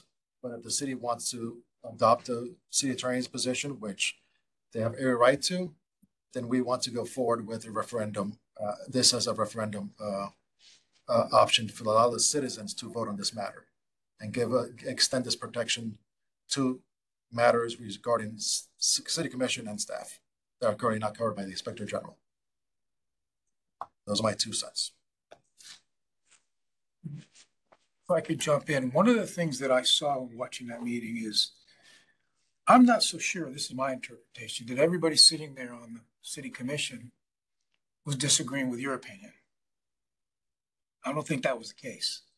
And in fact, I remember one time when the mayor very clearly turned to the city attorney and said, you're just going to have to convince me your position is the right position. And so I don't know if that's your intent. If your intent to go back before them, I think that's a good idea, is so that you can articulate why you're taking the position you're taking. And she would have the opportunity to it's just 2 attorneys' opinions, right? We work for the AG. AG's office is not binding when they give an opinion. It's just an opinion. It carries a lot of weight because it's statewide, but people have a right to different opinion. City commission has to make a determination on which opinion they think is the right one before they go forward and act on this. So if that's your intent, is to go back and try to articulate why you feel the way you do, and I don't agree with you because I'm on the board too. I've done a lot of research based on what you've already given us. I think you're right. There's precedent that other cities have done this before by passing an ordinance. So somehow that needs to be articulated clearly before the commission. If that's what your intent is, I think that's a good idea. But I think what you're saying is true too. As a backup, we better have something ready for the referendum so that if that's the way they want to go, it'll get in the referendum. I actually, quite frankly, am stunned that no city commissioner brought it up, that agenda item should be in the referendum, because some of them are taking a position that it needs to be by referendum. It's important. Carlos, I agree with you 100%. There should be no gaps in whistleblower protection in the city. I don't even know that it would be our place, because at that meeting, I also heard there's a gap with CRA and Blueprint. I don't know if that would be our place to fill, but someone should fill that gap. If they're a government entity that has a lot of power, people should be able to get whistleblower protection. They got a complaint against any member of that board. So I think it's critical that we do this, Carlos. I agree with you 100%. I just don't know if that you going before the city commission and articulating why you have the opinion you do, and see if they would vote on something like that. I don't know if that's far-fetched. What do you think? Do whatever you want me to do. I mean, because when I watched that meeting, I saw that. I saw some people made it very clear your opinion was different, and they didn't say, only 1 or 2 made it clear that they we're going with the other person's opinion. But I do remember at some point, watch the meeting where the mayor turned and said, you know, when this comes to a head, you're going to have to justify why you have the position you have. Those two positions need to be articulated to that commission very clearly, and have them vote on it. And if they vote that it's a referendum issue, then we got the backup coming forward, like you guys said, of the referendum vote in there. They may vote 3-2 that they agree with your opinion, and we can do it by ordinance, and then all this other extra work is gone. I also agree that we should limit the focus, because if we are really strong and focused on this issue, it builds some groundwork for these subsequent issues. So I agree with that as well. Commissar? I wanted, and not to get too in the weeds here, does anybody have an answer on, because when I read this letter today, I would say it's the first time I've been genuinely disappointed being on this board, because I anticipated that they might tell us we can't give you an opinion because it's technical. I never anticipated they would say your own city attorney contacted us and told us we don't want an answer from you. And that's odd. You're talking about getting two lawyers together to argue their positions. A third lawyer who specialized in this was attempted to be consulted and was stopped. And if the city attorney's office knew that we were requesting this opinion, give us a heads up you're going to kill the things we're doing so we don't waste taxpayer money and our resources having Mr. Reed put a packet together and do all the legwork that went into it. And that raised the question for me, which is, did the city vote to direct the city attorney to kill our request? Did the city manager direct the city attorney, or does the city attorney do this on their own? Who provides the city attorney with the authority to tell the attorney general we don't want an opinion when the independent ethics board has requested an opinion?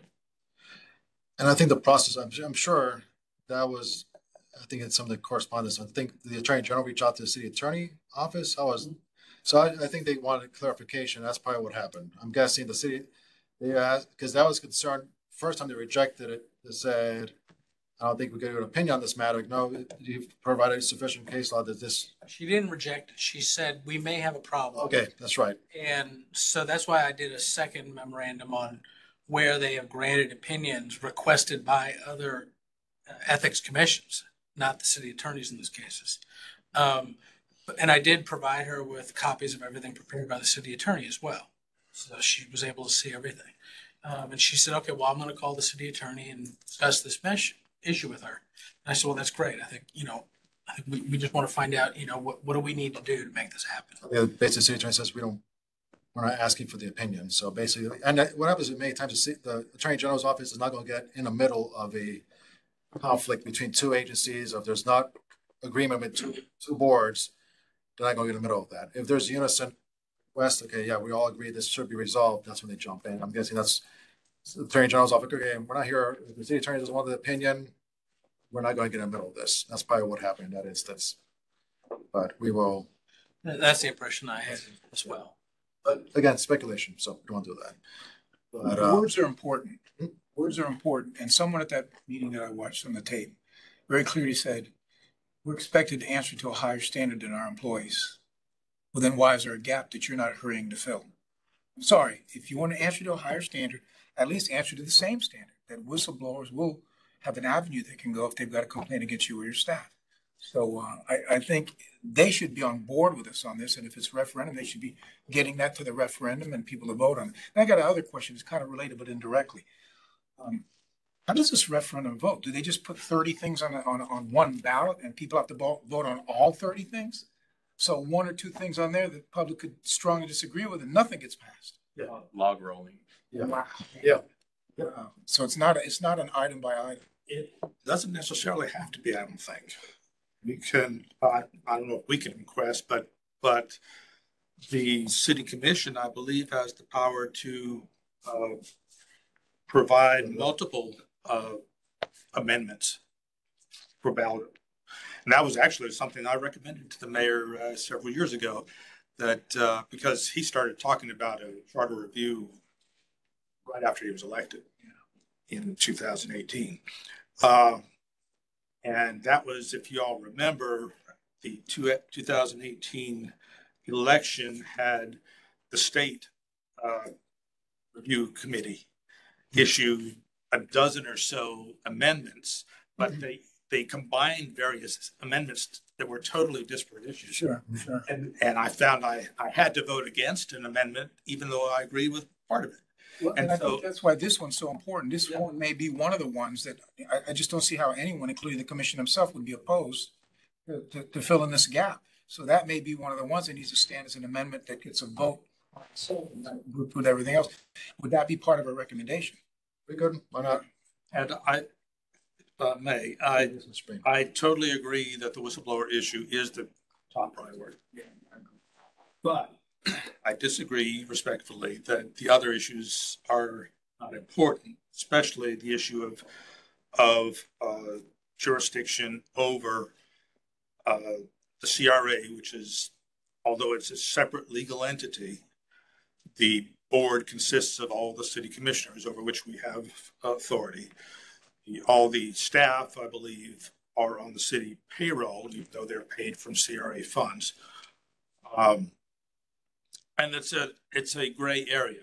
It was established at the meeting, at the workshop, and during the voting that the board would proceed as if we had jurisdiction. But if we did that in that kind of scenario, it would be the appropriate defense of the city to say, no, we didn't. And then it would just go to a judge and they would have to decide. But if it's in the city charter that we do have jurisdiction, then there's no question. And this is something I think the voters would have an opinion on, and they should have an opinion on. And it is, as the city attorney said, it expands our jurisdiction, so it is proper to go before the voters. And as that is one recommendation that Commissioner Williams-Cox made as far as the cycle of charter reviews, that's probably going to pass in some manner. That's a reasonable thing to do. That's something the county does, as I understand. But if such a schedule is in place for a charter review, then if we try to push or recommend additional charter amendments in the interim period, then the likely result will be, well, let's hold off until the next charter review. So then we're looking 10 years down the road for something else. As far as the issue, you mentioned the blueprint there. That's a little bit fuzzier because there's a county element in there. The city charter would have nothing to do about the county as far as the staff goes or the county commissioners that sit on the board.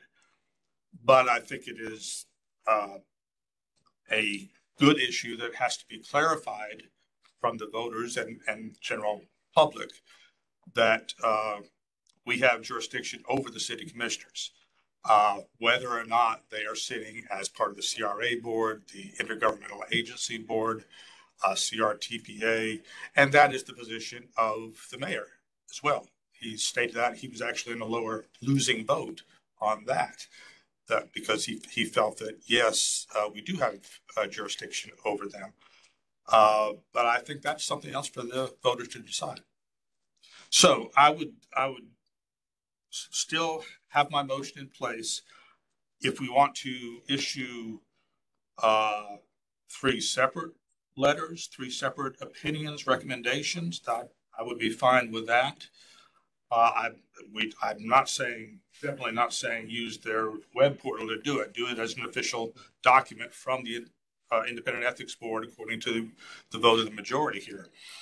But, and as far as the timing of using the referendum as a backup to negotiation between attorneys, I think that could tend to drag out and we'll miss our window for getting it on the referendum.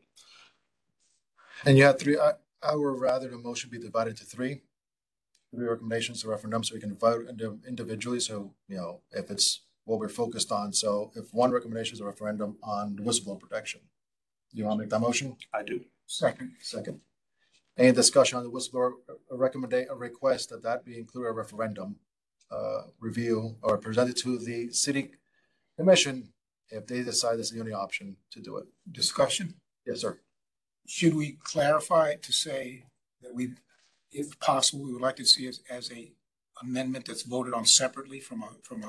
Yeah, we'll make that recommendation. I think that's important. Actually, I would recommend have that as an entirely 4th recommendation to separate all amendments, not just what we recommend, but anything that the public recommends that they are submitted as separate. They may be grouped in a logical manner, such as. I don't know if we can go beyond, that's beyond our role. We kind of tell them how to do a ballot language. We can tell them our recommendations of what we want to see in a referendum, but we can recommend referendums, but not how to present them. We can ask them, but it's not I don't think we can tell them we want this to be in a certain way, because if they don't do it, then it seems like they're in conflict with our request or recommendation. And that's not our role. I think our focus should be our language, the referendum we're going to present to them, and see if they accept it. But I don't think we cannot send it in a separate letter saying all referendum items should be separate, because that does not fall with our purview. But let's focus on this whistleblower protection matter first. Let's vote on that request. Any other discussion on that matter? Let me clarify. So this first motion is for the whistleblower issue? Yes. And included in that will be the recommendation to have it as a standalone, or we don't want to do that. I know he wanted to make a fourth one just to make all items separate.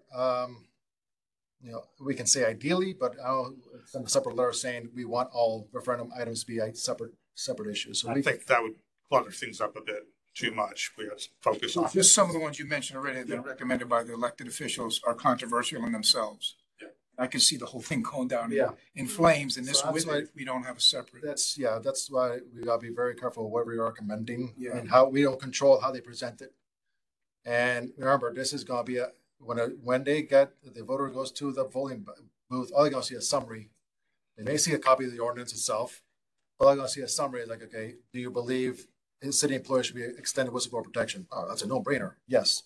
You start throwing in, appellate process for lobbying, and then you start throwing other stuff like it's gonna muddy the waters maybe. So that's what I'm saying. We should take this matters one at a time and see what the board feels. But right now, it's whistleblower protection going before requesting that if we cannot resolve this through ordinance, then put it as a referendum. Ms. Costa. I do think that this is an important one, and I feel like we're all kind of leaning the same way, but I do think there's been a gap that's been identified. It affects people that live in the city and maybe how things are being handled in the city. And that's ultimately why we were created, is to help uncover that. So the fact that there is this gap, we know what it is, we know how to address it. I do think it's key that we really focus on this. I agree. Any other comments, discussion on this matter? Oh, wait. We had a first and you seconded, Mr. Kelly, correct? Okay. All those in favor? Aye. Those opposed? Motion passes. So this is a motion, this is to make a request that this be included in a referendum request to the city commission on the whistleblower protection. Do you have another motion, Mr. Payne? I would move that there be an amendment that codifies that the Independent Ethics Board has jurisdiction over the Community Redevelopment Agency board and staff. And I think it is appropriate to group this with the jurisdiction over city commissioners whenever they sit as ex officio members of other boards.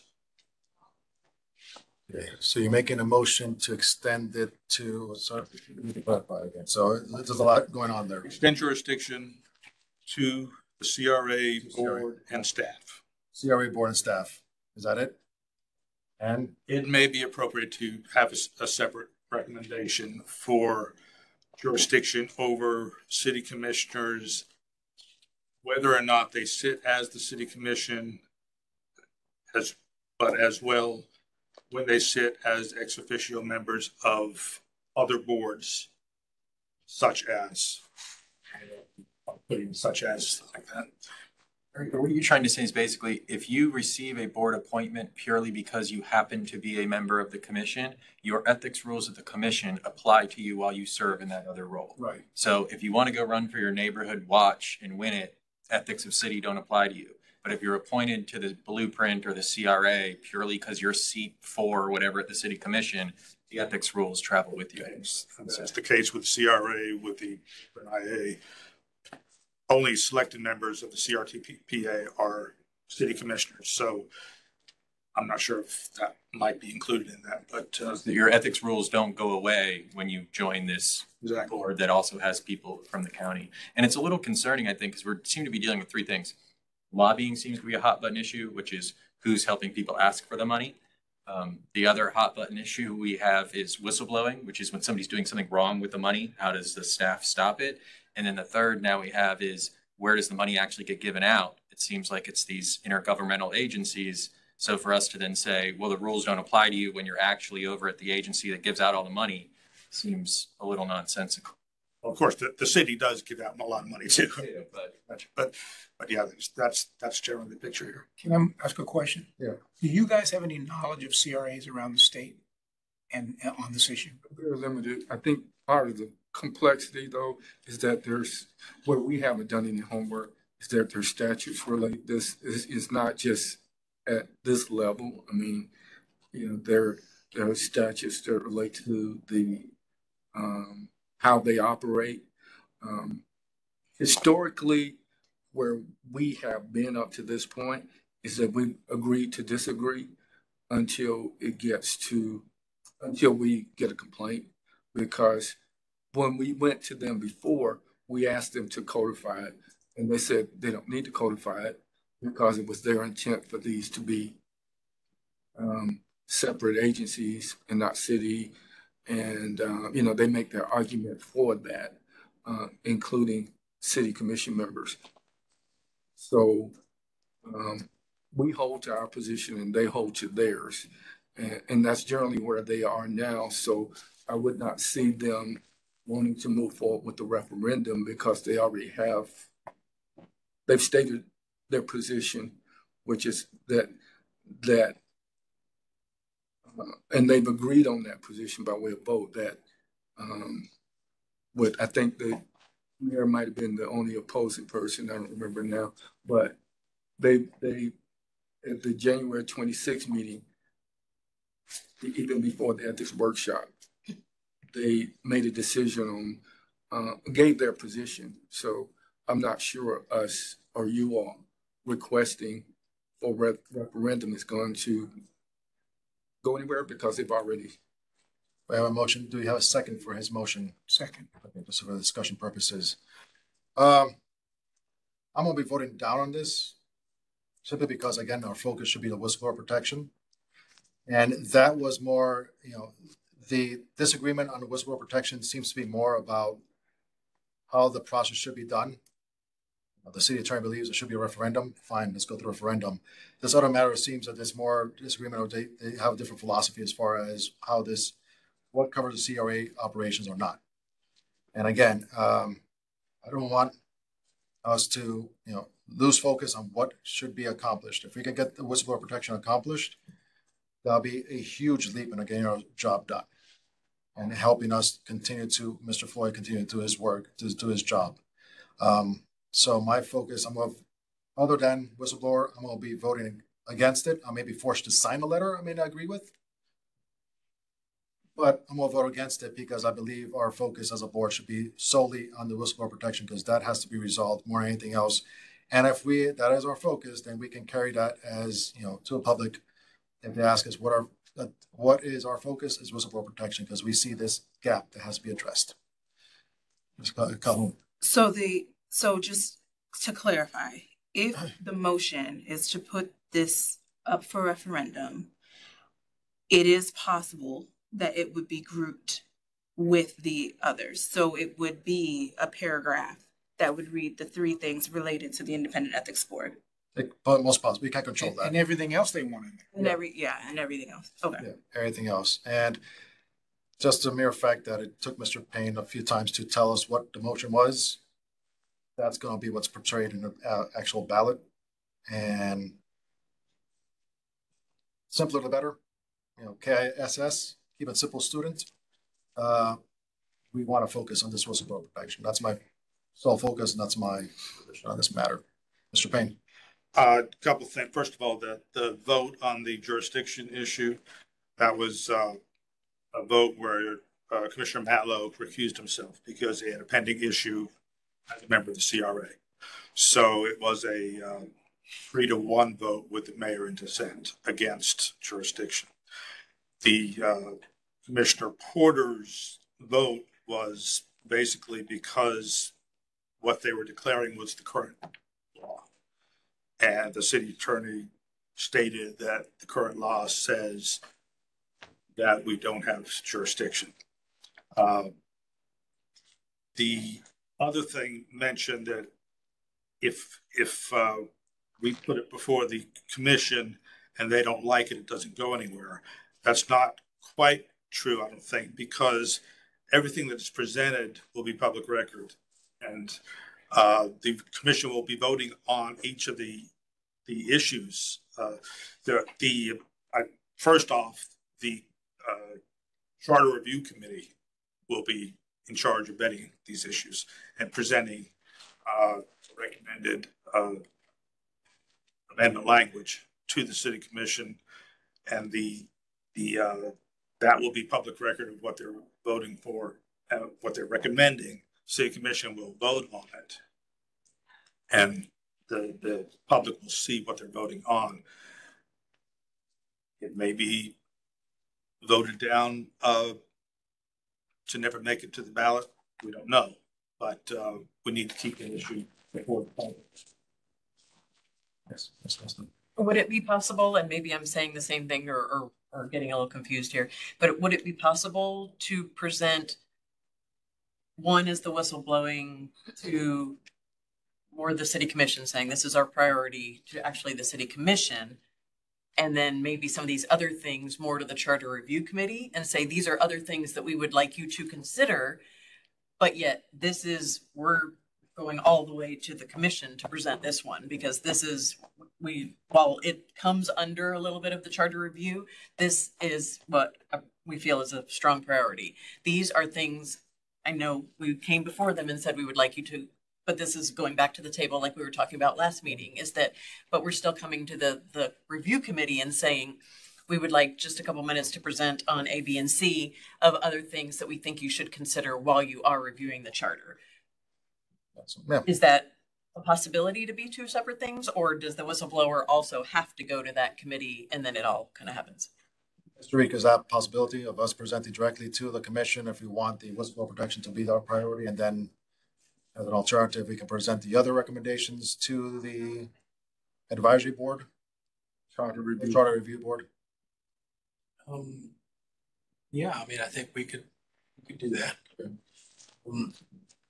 I think the way the charter reads is that we're able to, the way the language is, it says they shall consider our recommendations. So I feel it's not permissive. It doesn't provide a time limitation, so they could just drag it out. But they are required to consider any proposal we give to them. So it might not be a bad idea to say, look, this is, I think we had talked about earlier, is, we have this proposal to say, we think this would be part of the charter revision if you don't do it by ordinance. And then go to the revision committee or commission to deal with other issues as well. And deal with whistleblower there also. Probably wouldn't hurt to do a belt and suspenders approach on that. So. Spain. I think Mr. Reed was saying that the commission is obligated to consider our recommendations, but the Charter Review Committee will not be, as far as I understand it. The discussion at last week's city commission meeting was revealing. There was talk about soliciting input from the public.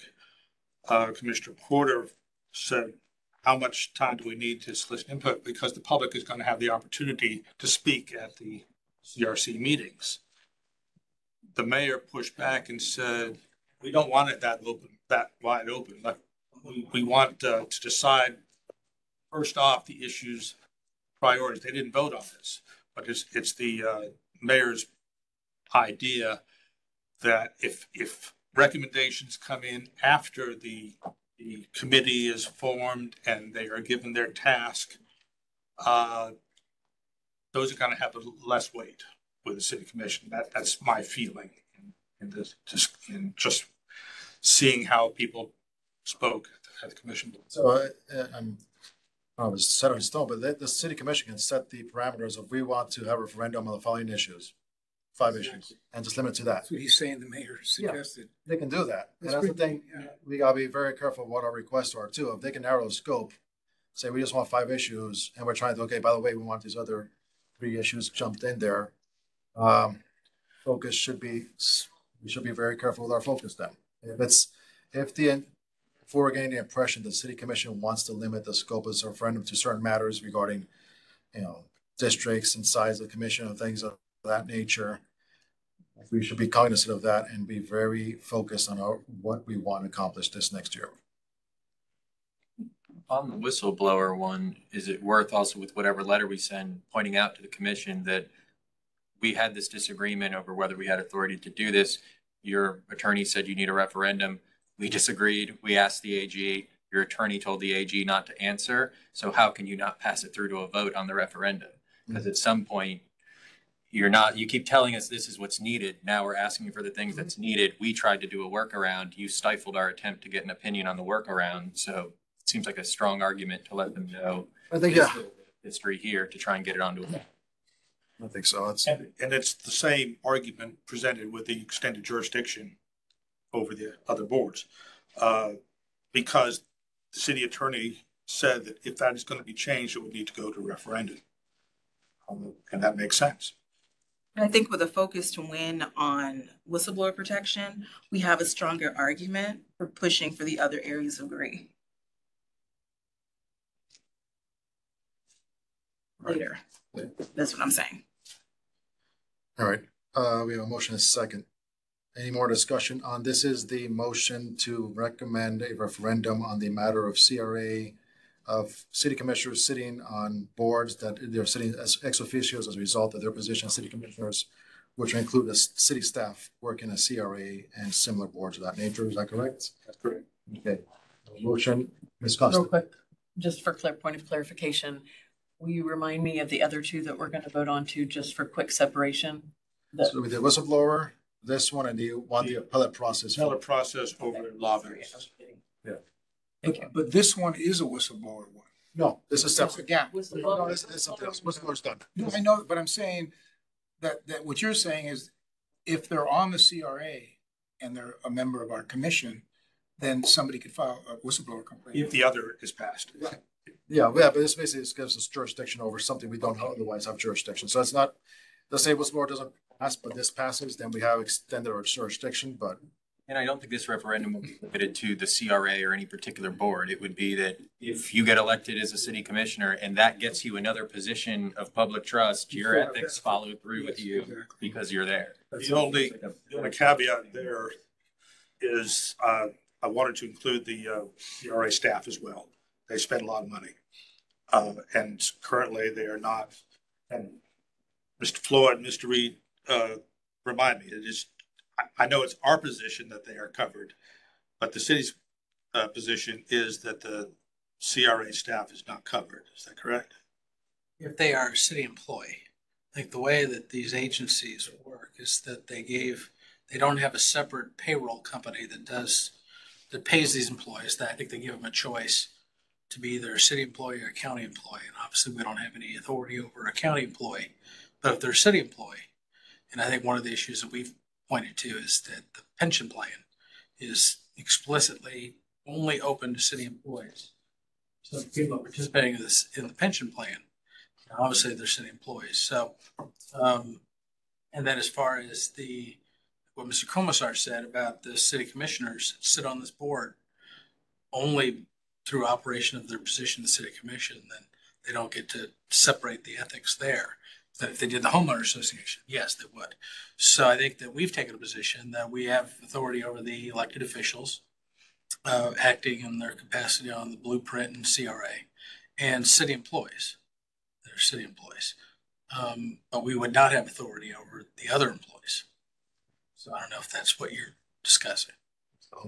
I just want to say that I do believe that all of these issues are extremely important. So I don't want that to be lost. But my concern is how they'll be presented and how they'll affect each other. And so that's my main concern. It's more, I think my issue is more technical. So I just want to say that for the record. Wrestling as well, because I I hear all these and I feel all these, but I do kind of feel in my gut, and I'm just having casual conversation about it, but is that this whistleblower, I don't want it to get muddied because I feel like people know that buzzword right now. They know that, and I feel like as the Tallahassee Independent Ethics Board, this is something why this board was created, and so that we can make these things happen. I feel like there is a teeny loophole if we don't pass some of these other things in the moment, is kind of what you were just saying, Mr. Reed, about how if there's, we know that we are over the city commission. And so if something did happen, now that doesn't give us over the city employees that are there. So there's still that gap, but I feel like the bigger gap is here under this roof with the whistleblower at the moment. And again, Mr. Payne, I feel very strongly about your issues as well. And this is another reason why I choose to, I'm glad that you guys have reelected me to help sit here in this chair, is so that we can talk about these things, because I do think they're big and I think they're really important. And this is the whole reason why I put my application in years ago, is because I couldn't stand it anymore. And I wanted to be able to make a difference. And when people say stuff, say, I know, we're hearing it and we are here for you to make those differences. But yeah, I'm just really worried that something is going to get muddied. But so I'm struggling here. And that's why I'm all for having separate letters, recommendation letters, to segregate the various issues. I think that's important so that they don't get muddied or they don't get grouped together, so that we treat them as separate issues. There will be a lot of other recommendations from other people. Sure. Any further discussion? Ms. Martin. All in favor of the motion? Aye. Those opposed? I'll go aye. Aye. Those opposed? Nay. Aye. So what happens if it's tie? We can keep on arguing this? Call FSU and tell them Yeah. somebody in here. 3-3? 3, yeah. It fails. It fails. Okay. All right. Next recommendation? The recommendation that we made, let me read that here.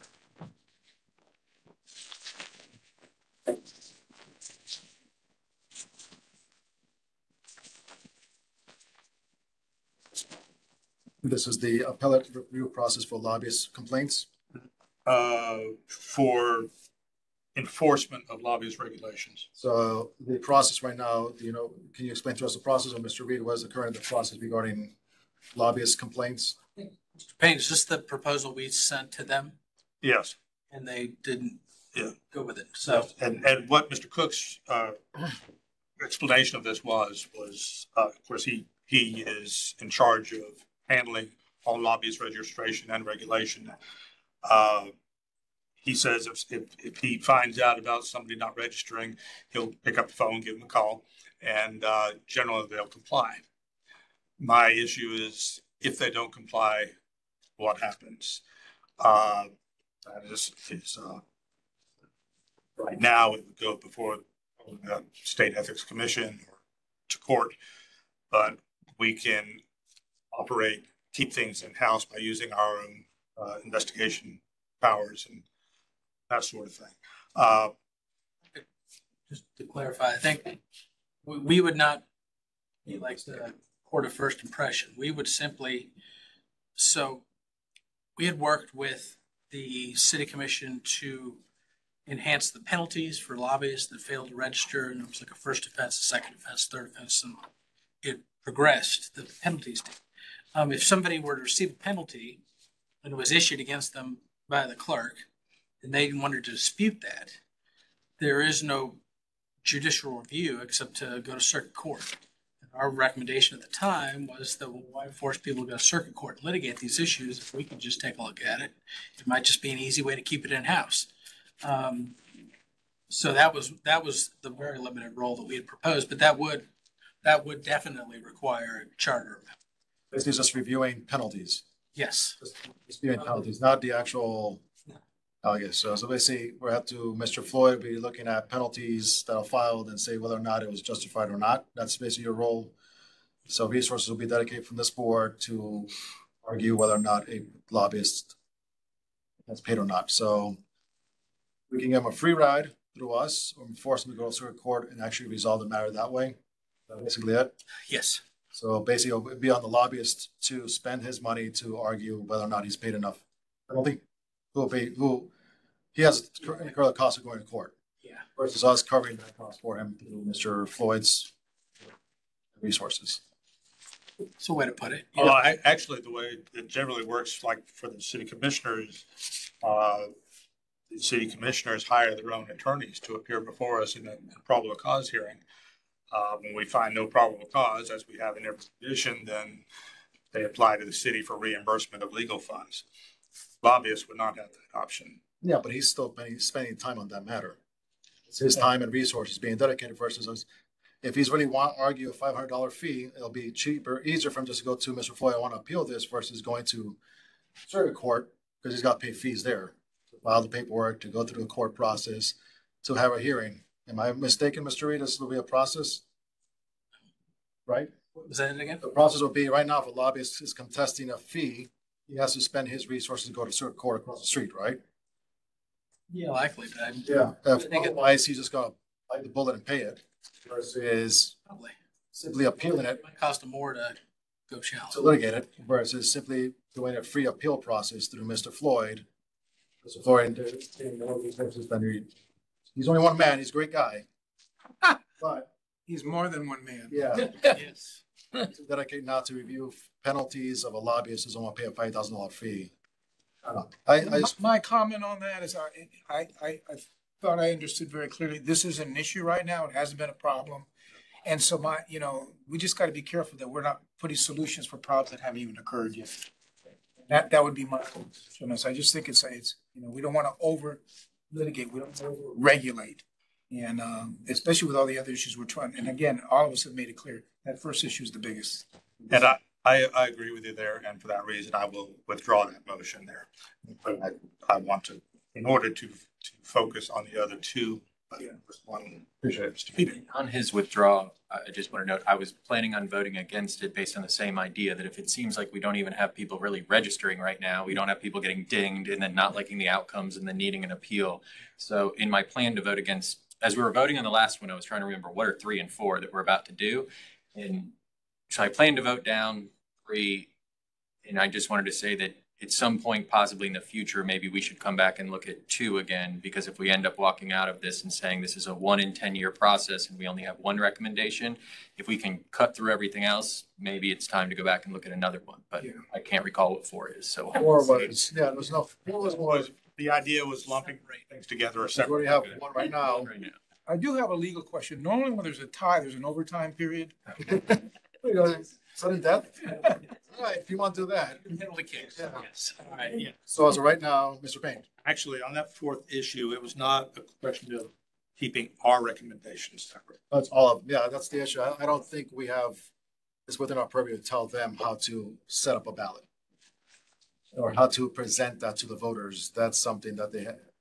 That would probably be more appropriate to the Charter Review Committee. Yes, to make that recommendation. So if that's a member of the public can make that recommendation too, then yes. But any other motions, Mr. Payne? Thank you for the work there. Thank you for the work on the review of the hours and what we went through to get to this point. It's really appreciated. Are we good to move on from this point? I think so. Just to clarify, we're on agenda 11 whistleblower protections. We're not taking anything to the commission. We're just going to write a letter asking them to consider this as a referendum. Well, yeah, we can do that. And I know we're going to be before the commission to present our annual report. Mm-hmm. Can we put that in there? I would say mention it every chance. Yeah. Can we raise it up and say this is a matter that one of the issues that came up? I mean, I can. To this gap, we're going to be. I mean, what would be the goal? Is it the referendum or? I mean, it's gonna be hard. I think at this point, again, to convince them otherwise. I think a referendum is it seems that that's the route they want to take. And that's the solution they believe to this problem, that we tried every other process. You know, we followed the direction of meeting with the Inspector General and we followed all that. If it hasn't changed, then I think a referendum is the way to go. We can bring it to the attention saying we're going to recommend this as a referendum topic, the whistleblower protection. We believe, we can go sneak in the history. Like we went through the process of going through with the Inspector General and trying to seek an opinion. It seems the city does not want an opinion on this matter. We want the city attorney believes it's a referendum process, and we're going to go through that, and the time is right for that. Okay. I think the benefit of doing it at that meeting is that I would say probably more people, more citizens watch that meeting and or attend that meeting. So to have it on their radar too, that's something that is going to be brought in front of people. And for them, and even to mention, there is a gap that has been identified by the Inspector General that would increase your transparency and only help you as commissioners and your staff if this was fixed. I think puts the buzz in the people that are watching it, because probably numerically the number of people watching our meeting, as awesome as we are, is probably exponentially lower than who's watching that city commission meeting or attending it. I get it. So let me ask you this question again. Have you ever, Mr. Reed, have you ever had the opportunity before that board, city commission, to articulate clearly why your opinion is what it is with all the supporting case law?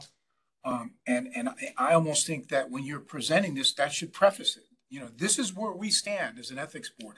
This is why we feel this is legitimate to do under an ordinance. However, if you choose not to follow that advice, then we are going to, because then that also puts that out there in the public's ear. And I'm gonna tell you, he's got a strong argument for why, I mean, other ethics boards have done it. I mean, so I think getting that out front, it also might give some of the city commissioners the opportunity to say, wait a minute. Right, this is not a powered trip. I like his idea. I think he's right. And we might have a vote there that'll surprise all of us. The referendum goes away. The memorandum was submitted to you. We didn't submit it to the city commission. So I don't believe they've seen that. Right. Could you do that at the same meeting? Would that be difficult to do? We can give it to them tomorrow. Yeah. I don't think anybody in the city commission should act on this issue without knowing that there are other municipalities who've done the same thing that their lawyer is telling them we can't do. Yeah. Like that's a whole, it changed all of our opinion, it seemed, when you came up with those ethics opinion. I think one's firefighters, one's something else, but that this is done other places really.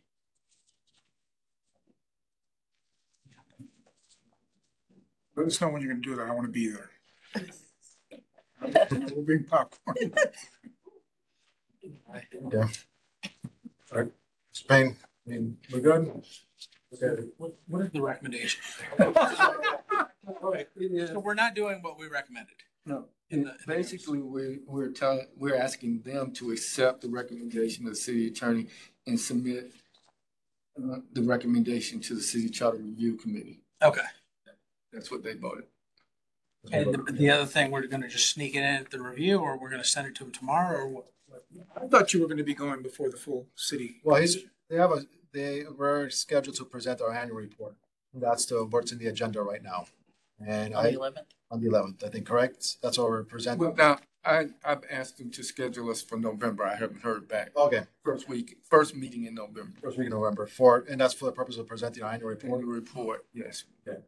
And it could be, we can bring up the discussion. We can. Well, I actually asked for room for this. Yeah.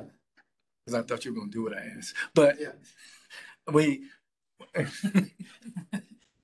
So at that very same presentation, presentation of the annual report, are you given a time limit? They'd like for it to be short. If whatever else we do, I would just ask them straight out that, that we also want to discuss this other item, which I've already done. So I will continue that. It's just the objective will change a little bit because the focus is one thing as opposed to giving them an option for. We can still present it. And also one clarification, we won't be submitting a recommendation to the Charter Review Committee, but to the City Commission. Eventually, we'll be compiling all the suggestions to put before the CRC. And that would be done at a city commission meeting. I would try to do that at the same meeting. And a good lead into that would be his argument for why we don't even need to do that. I've already asked them. Beautiful. I asked them this morning, so anticipation. So do a little wrench there. Keep you on your toes. But I think this will be a process that simply present the arguments before them. I think the issue, again, you're going to have very few of the commission, I feel. Well, I don't think a majority commission will go against the advice of their counsel. That's my feeling. So it's why go through this, the charade of if you guys have these four options, we know what the option is going to be at the end of the day. So we give the history, give a brief history of how we got to this point, and I think this is based on the process that got us here. We believe that at this point the recommendation is to go through a referendum process, and we're going to submit that for the city for consideration. Okay. So I think that just streamlines the process because we know what's going to end up at the end of the day. They're not going to vote against their council. We understand the recommendation. The task is written it all down. Perfect. Yeah. It's awesome. REY.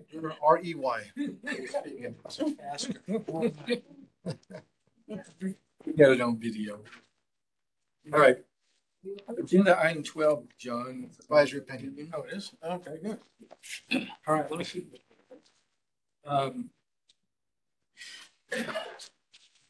The Consolidated Dispatch Intergovernmental Agency, commonly referred to as the CDA, is an independent agency created by interlocal agreement between three entities: the Leon County government, City of Tallahassee, and the County Sheriff's Office. They are having a 10th year anniversary party, and lobbyists have offered to buy food and beverages for them to use at the party, and they had questions on whether that would violate the ethics code. So I broke it into three separate questions because I saw this being done in different ways. It's a separate agency, different than Blueprint and CDA. In those areas, they didn't have their own payroll. Here, they do have their own payroll. But for some reason, two people there are city employees out of the whole office, only two. Because there is a provision in the interlocal agreement that says the agency can just use employees from any of the three parties to the contract. So in this case, there's two. So we essentially said for question one, if the person is not a city employee, then obviously we don't have jurisdiction. They could drink all the beverages and eat all the food that they want. Question two is if they were an employee, then the next question would be, are they a covered individual?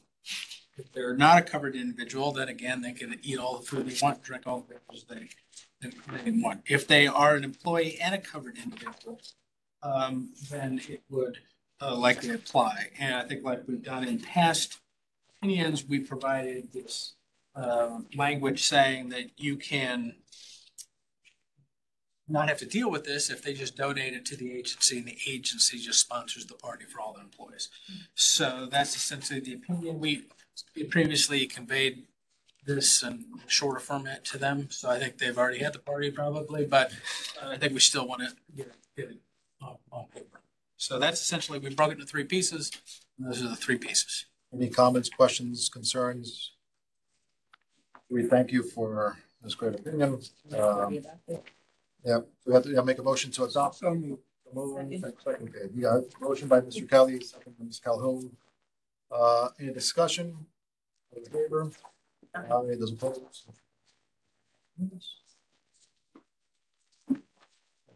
Item number 13. Yes, it's going to be quicker than John's. You reviewed this previously and gave your input. So this is the actual strategic plan for the fiscal year. Just asking for your approval of this update. Any questions of Mr. Floyd on the strategic plan? Is there a motion to adopt the strategic plan? Second. Costa, Mr. Kelly seconds. All of those, any discussion? All those in favor? Aye. Those opposed? Motion. Thank you. Annual report. Item 14. This is a report that we take to the commission in November. Some data we'll get after the end of the fiscal year, which is end of this month. The fiscal year starts October 1st. We quickly say that this was designed by Ms. Tasker and Mr. Green. She's taking a lot of work this year. So she gets a bonus, one free lunch. Yeah. It's a very good job of keeping John Reed's page to one page and not 3 pages. took a lot of part. Appreciate that.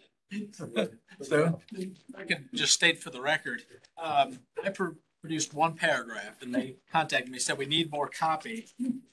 I would think Dwight Floyd should have his own page and I should be with Miss Leverson Green. We're good. Kind of worked out. Mr. Payne. I just have a couple of comments. My editing hat was on. Page 3. Below the quote, it says the Tallahassee Ethics Board is not here to ensure the corruption does not take place. Should that not be in there? That should be it. It's here. Yeah, take out the not. Okay. Where's the second paragraph? That's it. Yeah. Secondly, there was a reference to the Queen of Horses video, I believe. Mm-hmm. No explanation of what that is. On the page 3, second to last Oh, okay, paragraph, it's the same page. Okay. the Inspector General office who introduced us to the Queen of Horses, just to spell out that that was a video on corruption. Gotcha. What paragraph is it? The third paragraph? The second to last. Last. Okay, there we go. Yeah, you see it, Mr. Floyd? Yes. Perfect. And then on page, I think 13, the one with the. You want to follow page 9? Can you go to page 9? Yeah. Page 13. No, 12. Under the pictures, 2 pictures says students explaining their group project. Oh. There is Mr. Yeah, bottom 2 left ones. That's the way they spell it now in elementary school. But They're there now. Right. And then on page 14, it says that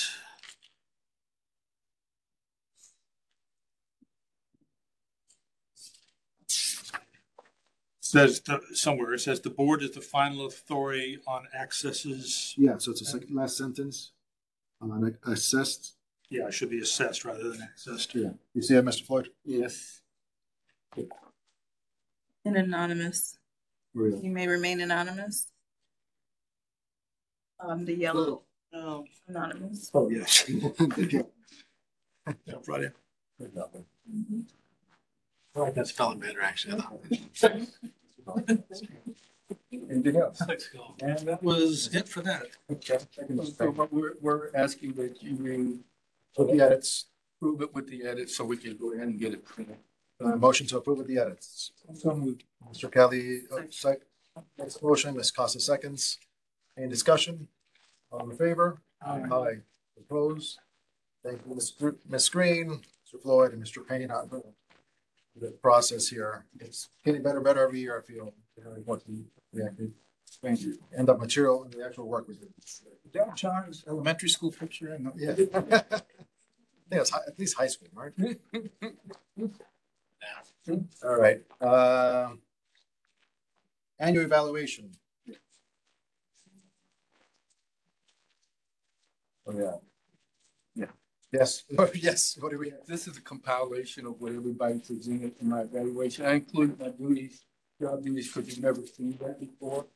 And so when you start saying their duties, you understand it's already a book. And it's just So this is time we can reconsider the points you gave you. What do we do here? Just adopt it already, or to adopt the compiled evaluation. I did have one question. Yes. Under the last sentence in major functions, is administratively housed in the office of the city auditor. No longer the case. Well, Inspector General now, but yes. Oh, are they at the Renaissance Building? They would be the officer, but yes, technically they put the board under them for administrative purposes. Like when we, It's administrative other than, oh, yeah, just that. we're not under the authority, but administratively, they had to put it somewhere. Okay. for funding purposes? Yes, yes. Any other questions or comments on the evaluation? Is there a motion to accept? Mr. Kelly moves. Second. Ms. Calhoun seconds. Any discussion? Any regrets on this? No? All in favor? Aye. Opposed? It passes. Thank you. For 1 second, I'll say thank you to Tasker for the great job she's doing. I give her a hard time. She doesn't know when it's, even when I say nice things, she's waiting for the bomb to drop. But I appreciate what she's doing. She actually brings a lot of skills to the office. And John is a terribly good balance for me, except when he's over here telling jokes and I'm trying to be serious. But I think we're a good 1-2 punch. And so when you compliment me, you're complimenting our staff. So thank you. Is there any public comment on non-agenda items, Ms. Green? Yes, I have one from Miss Dot Inman Johnson. Ms. Johnson, good afternoon. I'll move to the center chair. Okay. So I'm talking to the back of people's heads. Fine. During the presentation by the attorney on ethics, 3 scenarios came to mind that I was not sure fell under your purview. And I will go over them very quickly so I don't delay you further. Number 1, I think this was touched on, but I wasn't clear on what the action would be if it happened. If there was an elected official who was the principal or controlling interest for a company, and that company was had submitted a contract, would the elected official be banned, or the company be banned, or would the elected official simply have to declare a conflict of interest and recuse or abstain from voting on the matter when it came before the government? And the second, I'll save the complicated one for last. The second that I didn't hear mentioned was if an executive level employee or an employee in the government who was directly responsible for procurement left the employ of the government and immediately went to work for one of the contractors that they regularly worked with in procurement with the city or the county or whatever government, would that be a violation? In some jurisdictions, there is a requirement that there be a certain length of time between the time an employee leaves the government and the time that that employee can represent an ongoing contractor with that government, with the government for services. So that's the second one. The third one, and this happened a while back, and it's not easy to discern, but if an elected official, when running for re-election, is an elected official who is responsible for appointing community representatives and has the greatest influence on whether those folks receive financial support from the government invites in a closed session those persons to their home for a closed session meeting that they appointed. And then that group immediately receive financial support. Would that be considered under the ethics laws? Those are the three scenarios that I had an interest in this body speaking to at some point.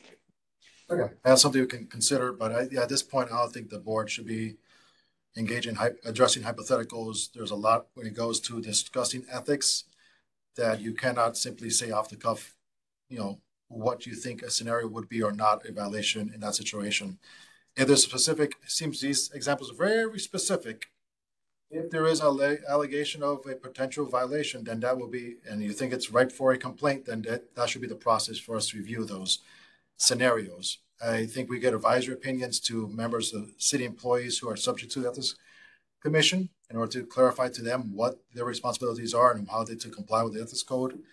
But I don't think we should get in we're ever going to be in the habit of answering hypotheticals that the public may have of a potential violation or not. Because if we say something here, or maybe saying, oh, here's an example that the ethics board already sees a violation. I'm not asking you to say something here. Okay. I'm saying that those are some open questions, and they don't directly relate to anybody right now. And it could be an example for something for training. Those examples, we can work through them through training, and Mr. Floyd can consider them if you want to discuss with him those examples, and he can consider whether or not those would be clear examples where it can stimulate the conversation within the staff of what a potential violation or not is in those scenarios. And be maybe good examples to present in a training. Thank you. Thank you. Thank you, ma'am. I just want to point out that the last example that she gave was not hypothetical, and we actually did discuss it briefly at one of the meetings.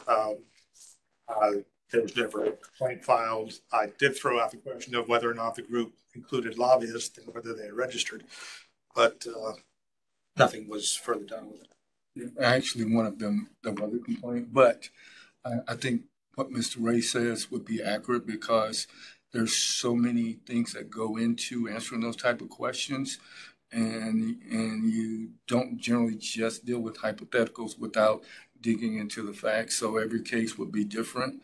And so it would be hard to answer those questions because every case would be different. Now, if somebody gave us a complaint, then we can nail down facts and answer the question. So, any other comments, Ms. Green? No. Any directives? I think you have some directives already. Mr. Floyd, any other directives, Mr. Floyd? The question, the recommendation on the whistleblower. Yes. Will that come back to us next month? I think so. Yeah, I think there's enough time to put this packet together, and I think we're scheduled to go. Right now, we're aiming for November, so I think October would be a good time to bring that before the board for review and consideration. Thank you, Mr. Payne. Any other considerations? If not, Mr. Kelly moves we adjourn. Mr. Commissar seconds. All in favor? Thank you, guys. Cherie, you can record.